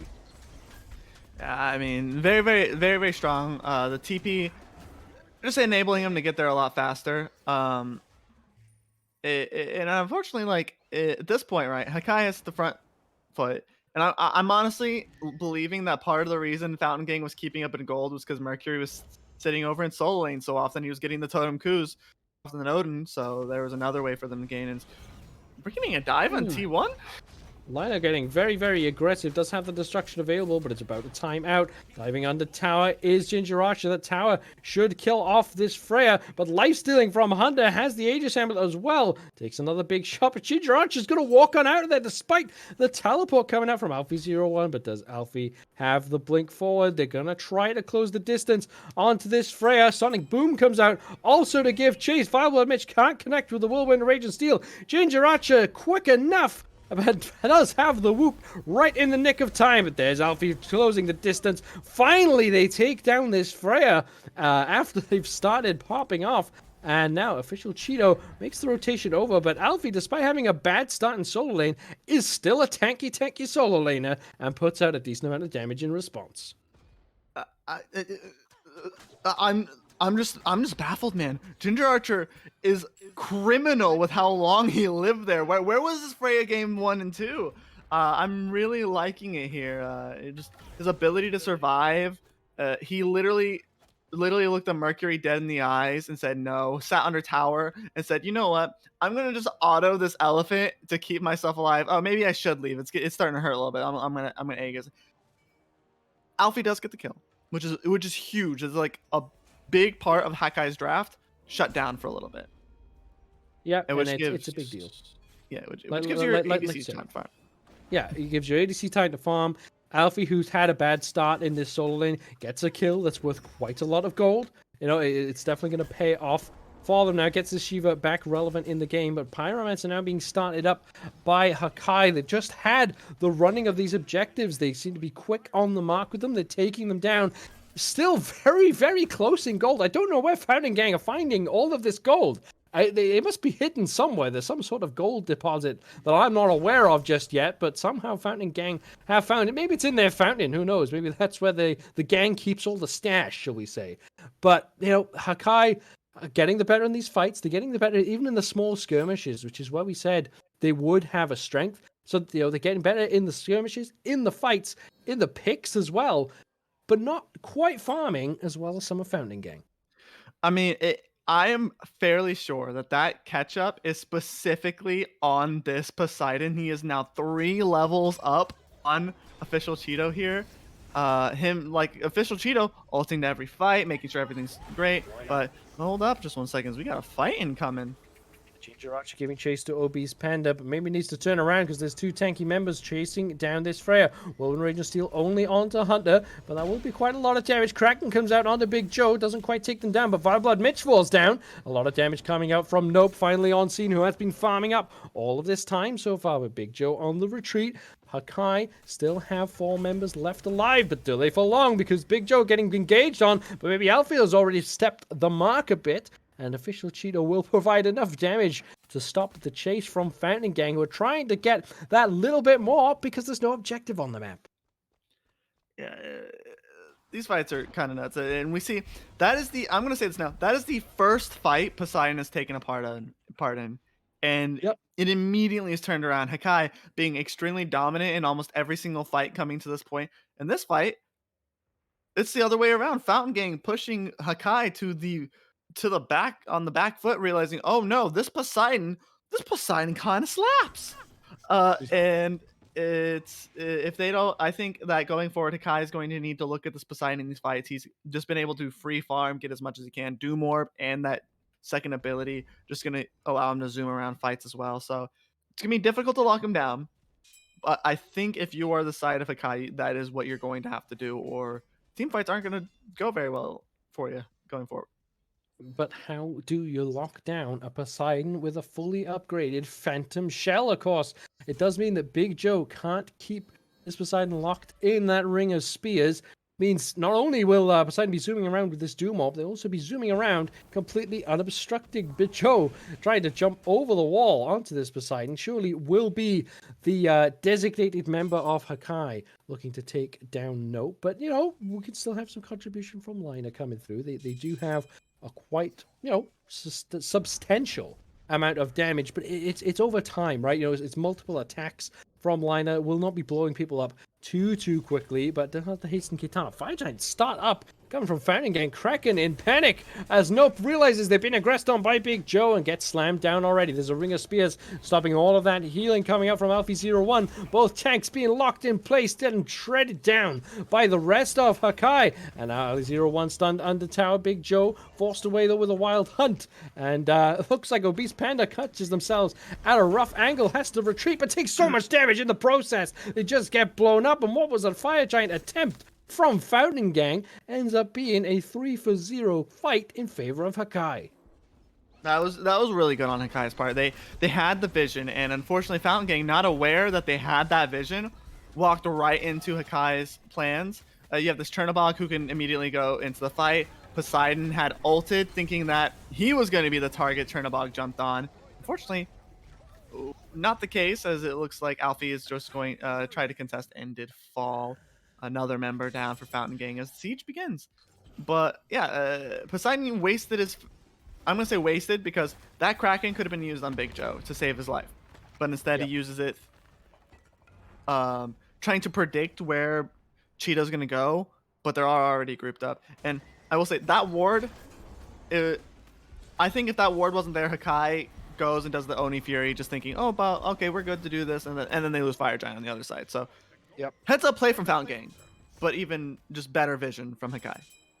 Yeah, and that's always the strength of vision, right? When you can see anything, you have information, right? If the ward tells you they're not there, or if the ward tells you that they are there, it's always more information that you can use to, you know, to plan out your strategy. And yeah, Hakai make a quick rotation over, maybe a little bit of a, I don't want to say a panic rotation, but they had to get there, right? They had to travel over, and Fountain Gang do realize it. And like you said, Nope, having to throw out that Kraken a bit earlier, not quite on the mark, trying to predict where the enemy might show up.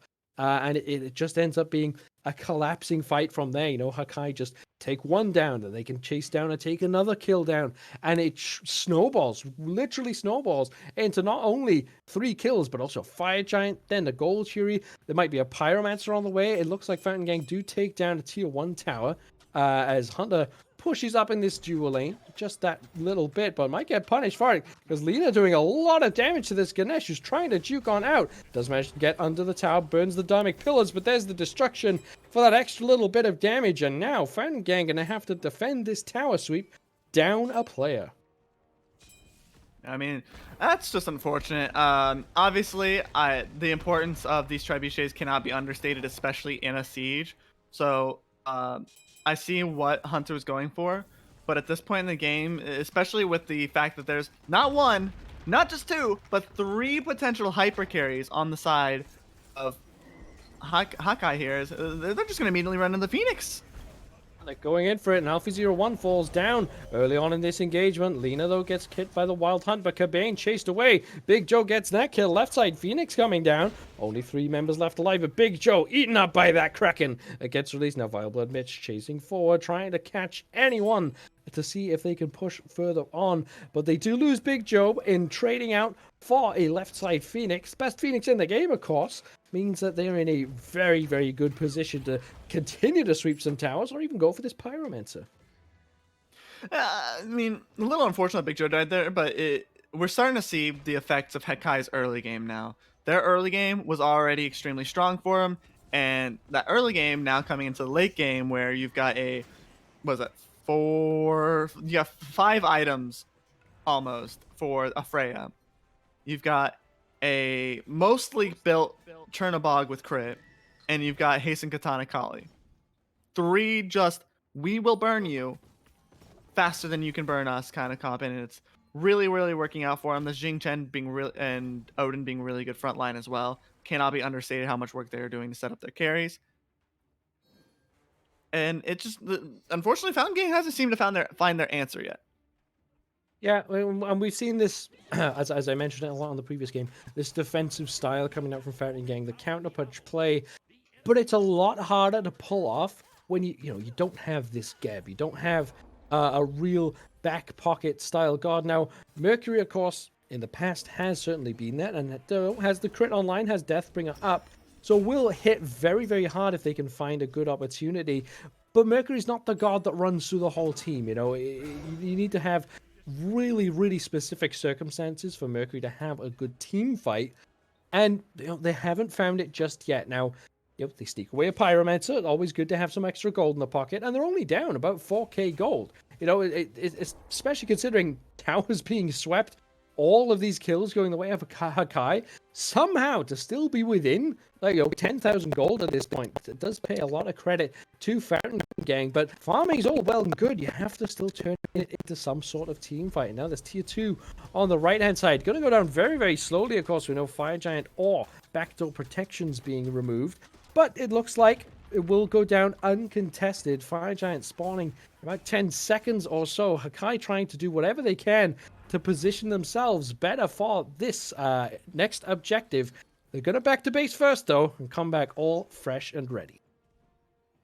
Yeah, and what I'm looking for in this next fight is, though Fountain Gang has shown a very much a play style of let's play in our theoretical Fountain, like let's play in this Phoenix line, and play and wait for them to come into us. I don't think they drafted for it this time. Last game, you had the Cupid ult, you had the Geb ult, you had all these defensive tools. This game, you don't. You have Ganesh ult, and then that Ganesh ult goes into Cernanos ult, or goes into Poseidon ult. Technically, you want the Poseidon ult, I think, in those Ganesh cages instead now, specifically so you can use your Cernanos ult for another thing. But that's your defense. But you've got a Mercury who can't do much. You've got a Shiva who can't do much unless you are on the front foot.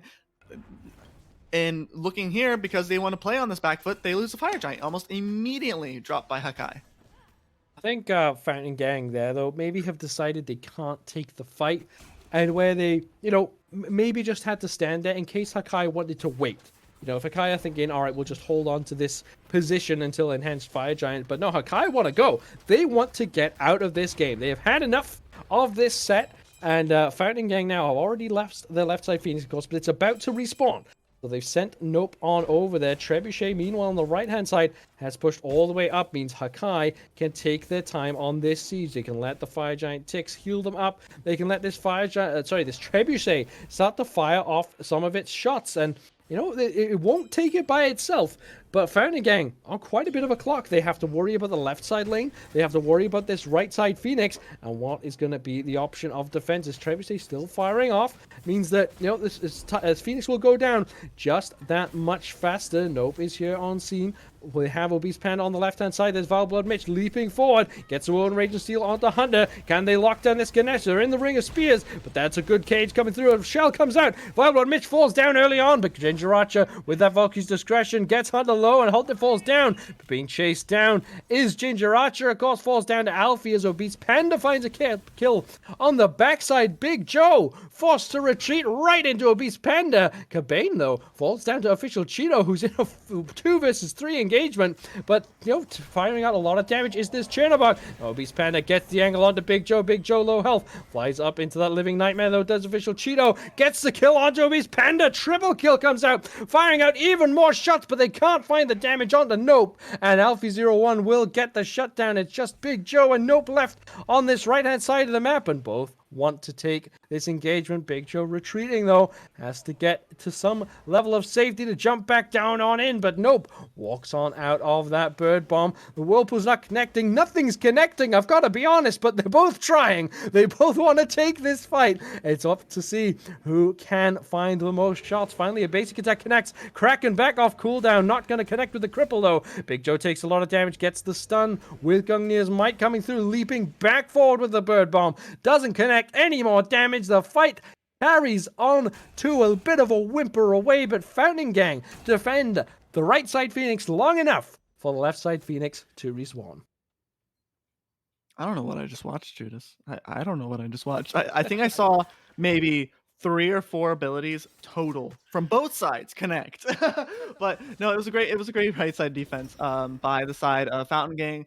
Definitely using whatever space Hakai gave them to try and clear that trebuchet. Because in all honesty, I think if a trebuchet gets every shot off without being contested in the slightest, I think it just takes the Phoenix. Just straight up takes the Phoenix if Hakai just defend it. But a little bit of a wasted opportunity, I would say, by Hakai. I think they, as soon as like Ganesh ult came out, they lose their one note kind of engage or disengage from you, and I think at that point there could have been a go button. So maybe a little bit dicey on the call there, but a great defense from Fountain Gang, just being able to take advantage. They saw Hakai wasn't trying to punch them, so that when Hakai like kind of stepped up a little bit too far, that Fountain Gang was like, all right, so you don't want to punch us, we'll just start punching you now. Yeah, and they take a good counter engagement. It's a big defense, that is, quite impactful. If you think if that Phoenix goes down on right, or if the left side Phoenix gets undefended and ends up burning down to fire minions, it just puts them in such a worse position for this next Fire Giant engagement. Now already the Ring of Spears comes down, and a lot of damage onto Obese Panda, who will get out just about with that Sonic Boom, but will still have to retreat. The Blink's coming back on either side from Liner, but there is the Purification Beads out because of the cripple from the Whirlpool. And now there's Kali under some pressure, has to burn the Destruction, will just about get out alive, of course, but both sides scrapping it out, taking some blows here and there. Wild Mitch now on the retreat of this Jing Chang. Fire Giant hasn't even spawned yet, guys. This is all just for a Pyromancer. So neither side willing to commit too far forward, but Hakai eventually take the small objective in the Pyromancer. Yeah, I mean, not the greatest thing if you are Hakai there. Obviously, you TKO Merc, that's huge. You've got a little bit of time to be able to take the Pyromancer back up, kind of get the vision supremacy over this Fire Giant. But unfortunately, Lina saw a little bit, vision kind of went a little bit red and really wanted that kill. And great blink, great ability usage out of this Mercury to be able to avoid it.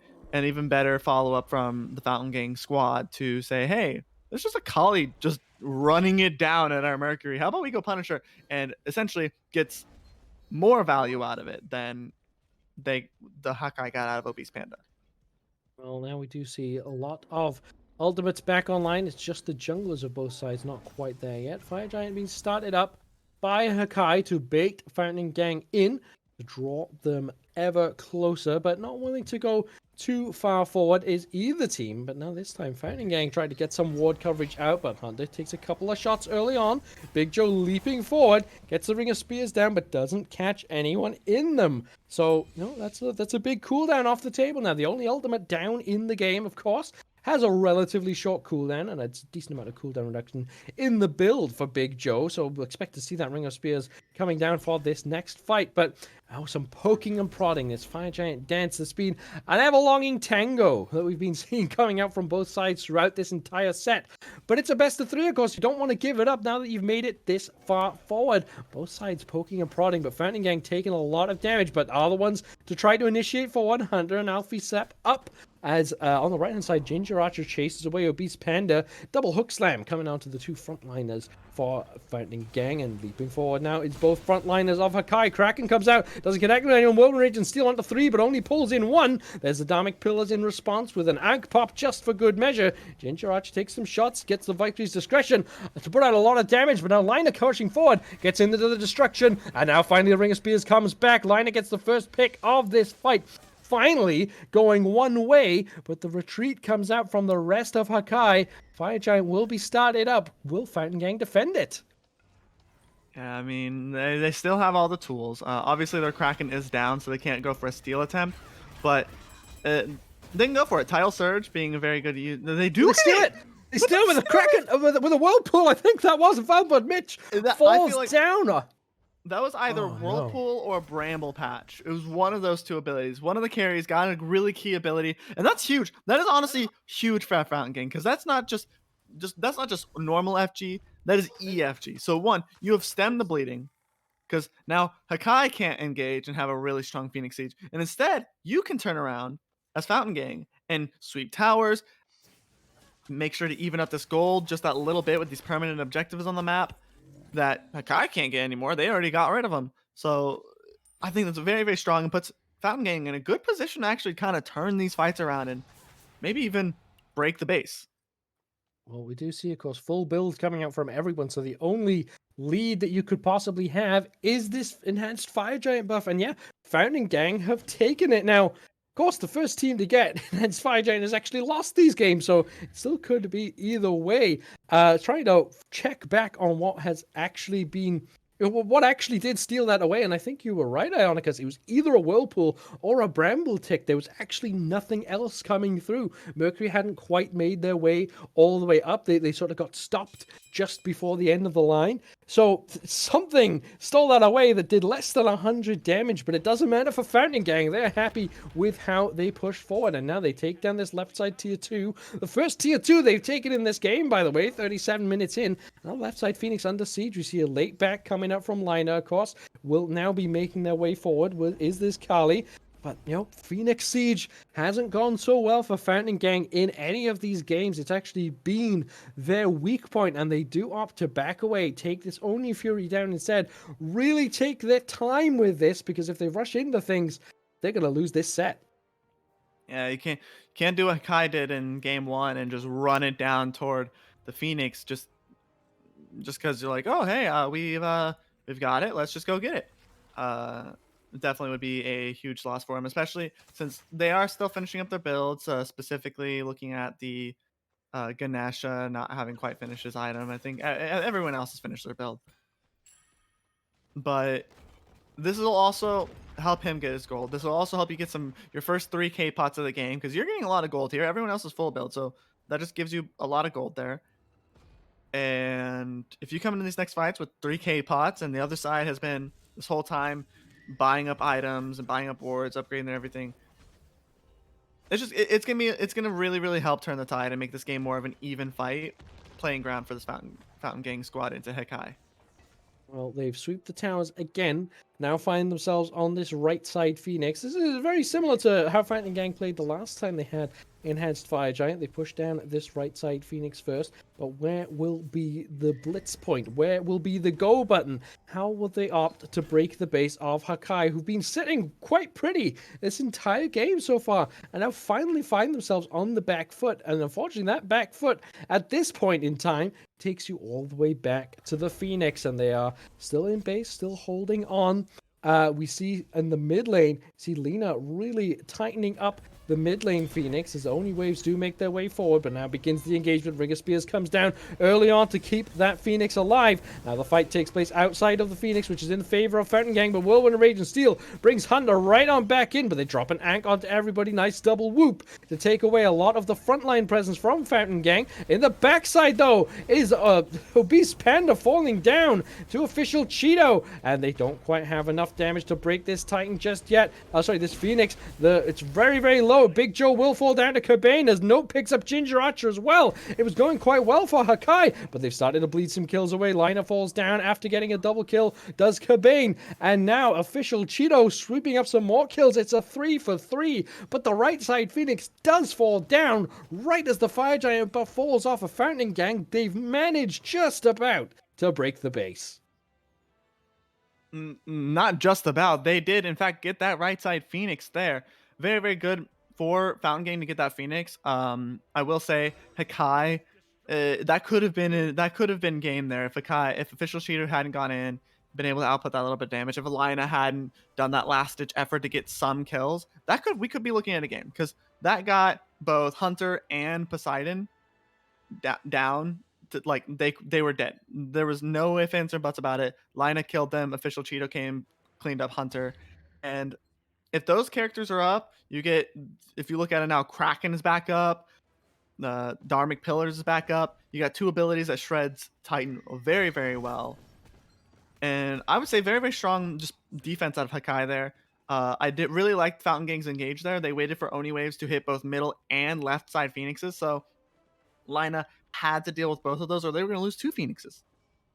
Yeah. And it worked out very, very well. And now with that huge win on a fight, they had Cabane still up and they're just going to start FG here. Walk right in for the Fire Giant. Vile Blood Mitch with the World Rage and Steel to try to get some more pressure on. And Hakai take it away. They steal it right on back. I'm not even sure who that might have been, but Vile Blood Mitch will fall down. I think Official Cheeto was on scene for that. Probably the highest damage dealer in that fight. But, you know, Fountain Gang don't get the Enhanced Fire Giant. They do have Phoenix pressure, and they do have more members up. Now, can they make this opportunity stick? They've only got about 50 seconds of advantage because once Vileblood Mitch is up, the pressure goes all the way back the other way. But they have a Trebuchet pushing down this middle lane, Fire Minions pushing down the right-hand side. And after 40 minutes, those minions will start doing a lot of damage to the enemy Titan. Now, Big Joe trying to zone away, doing as much of a frontline presence as they can. Obese Panda going to split push on the left side. Phoenix too. This Trebuchet will start firing off some shots, but Vileblood Mitch spawning in 25 seconds. Need to get a move on to Fountain Gang. They have this 5 versus 4 engagement. Aren't willing to step in just yet. Big Joe still putting out such a frontline presence. Manages to take this Trebuchet down, but the Kraken does connect with 2, but the Aegis Amulets come out to save the lives. But that might not be enough because this mid lane Phoenix gets left exposed. Will fall down. More Fire Minions coming in. Fountain Gang break the base that much more, but they will have to retreat as Vileblood Mitch back on the scene. That was really, really clean. I think Fountain Gang. They let their Trebuchet. They did what Hakai needed to do early. They let their Trebuchet do as much damage and then engaged like immediately as soon as they saw like a key tool be pushed away. Like Lina having to leave and go deal with Obese Panda on the left side, using that 5v4 advantage to split them up and force them to say, hey, if you guys don't defend this, then we get 2 things or we get another thing just because of you guys sitting here. And it worked out very, very well for the side of Fountain Gang. And yeah, just very, very strong fights out of these Fountain Gang squad, and it's honestly refreshing because this whole game they've been getting beaten down all game by Hakai. Obviously, Hakai did steal that Fire Giant, the second steal of today on another EFG, and I don't even know. Honestly, I don't even know what stole that. There are like 2 options in my head, and it's like Furious Roar and Gungnir's Might. I didn't see anything else stepping up that far up. I'm really not sure, but somehow Hakai do manage to take it and will now try to use the pressure that they do have, but it's only in this right side Phoenix, which does have Fire Minions already spawning through. We see from the back side, see Obese Panda getting a very deep angle, which looks like it has been spotted out by the side of Hakai. They're waiting for it. But, you know, they can't really do much with this Enhanced Fire Giant if they're just waiting around. You can't siege if you're going to just lose, your Titan. Your Titan will take a ton of damage, and they don't have anyone who can quickly rotate to these fights apart from Official Cheeto. So surely it has to be the Chernobog returning to base. But if you do that, you then find yourselves in a catch-22 where you can't take the Phoenix because Freya doesn't do a ton of damage to these structures. So now, Fountain Gang, think better of it. Back all the way back to just clear up this mid wave of Fire Minions as their mid lane Phoenix is still down for another couple of minutes. This Fire Giant will effectively be wasted, but it has kept Hakai in the game. Yeah, I mean, if Hakai hadn't stolen that, I think we would have this game. We'd already be on the post game screen. Not gonna lie, just with how strong that fight was in mid lane on the mid lane Phoenix. If there wasn't those extra protections and healing and all that from EFG, Big Joe dies. Official Cheeto dies. Whoever else dies. And we look at Lina and Ginger Archer trying to full defend Titan against 5. So definitely has kept them in this game. They can definitely look to siege this left side here as Fountain Gang is just all on the right side. They're just running it down right. Looks like they did spot it out, and they're all going to start backing. Everyone's back starting except the Shiva. Shiva just opting to teleport instead. Okay, great response from Fountain Gang. both teams had the exact same idea right there, and it, you know, it was the smart move from Fountain Gang, of course, to retreat there because they would have, lost a Phoenix, and they really don't need to. They've still got a Phoenix down. They're already up one Phoenix, and all right, you stay up one Phoenix, but it's the worst spot. You don't want to be having to clear waves all the way on that left-hand side. So definitely the right call to back off because this Fire Giant is now coming back up. Ionicus, will this be the final Fire Giant of this set? It's been back and forth. I don't think I've ever cast a set with so many Fire Giants actually being taken, especially enhanced Fire Giants. I think it's been more enhanced than just normal ones, but official Cheeto picked off in the middle lane by Obese Panda. That is an absolutely massive pickup, and now Lina low health forced out of this fight. Fountain Gang have the man advantage yet again. What will they up to do with it? As going back to base is Obese Panda. They will be grouping around this Fire Giant. Lina has to back to base.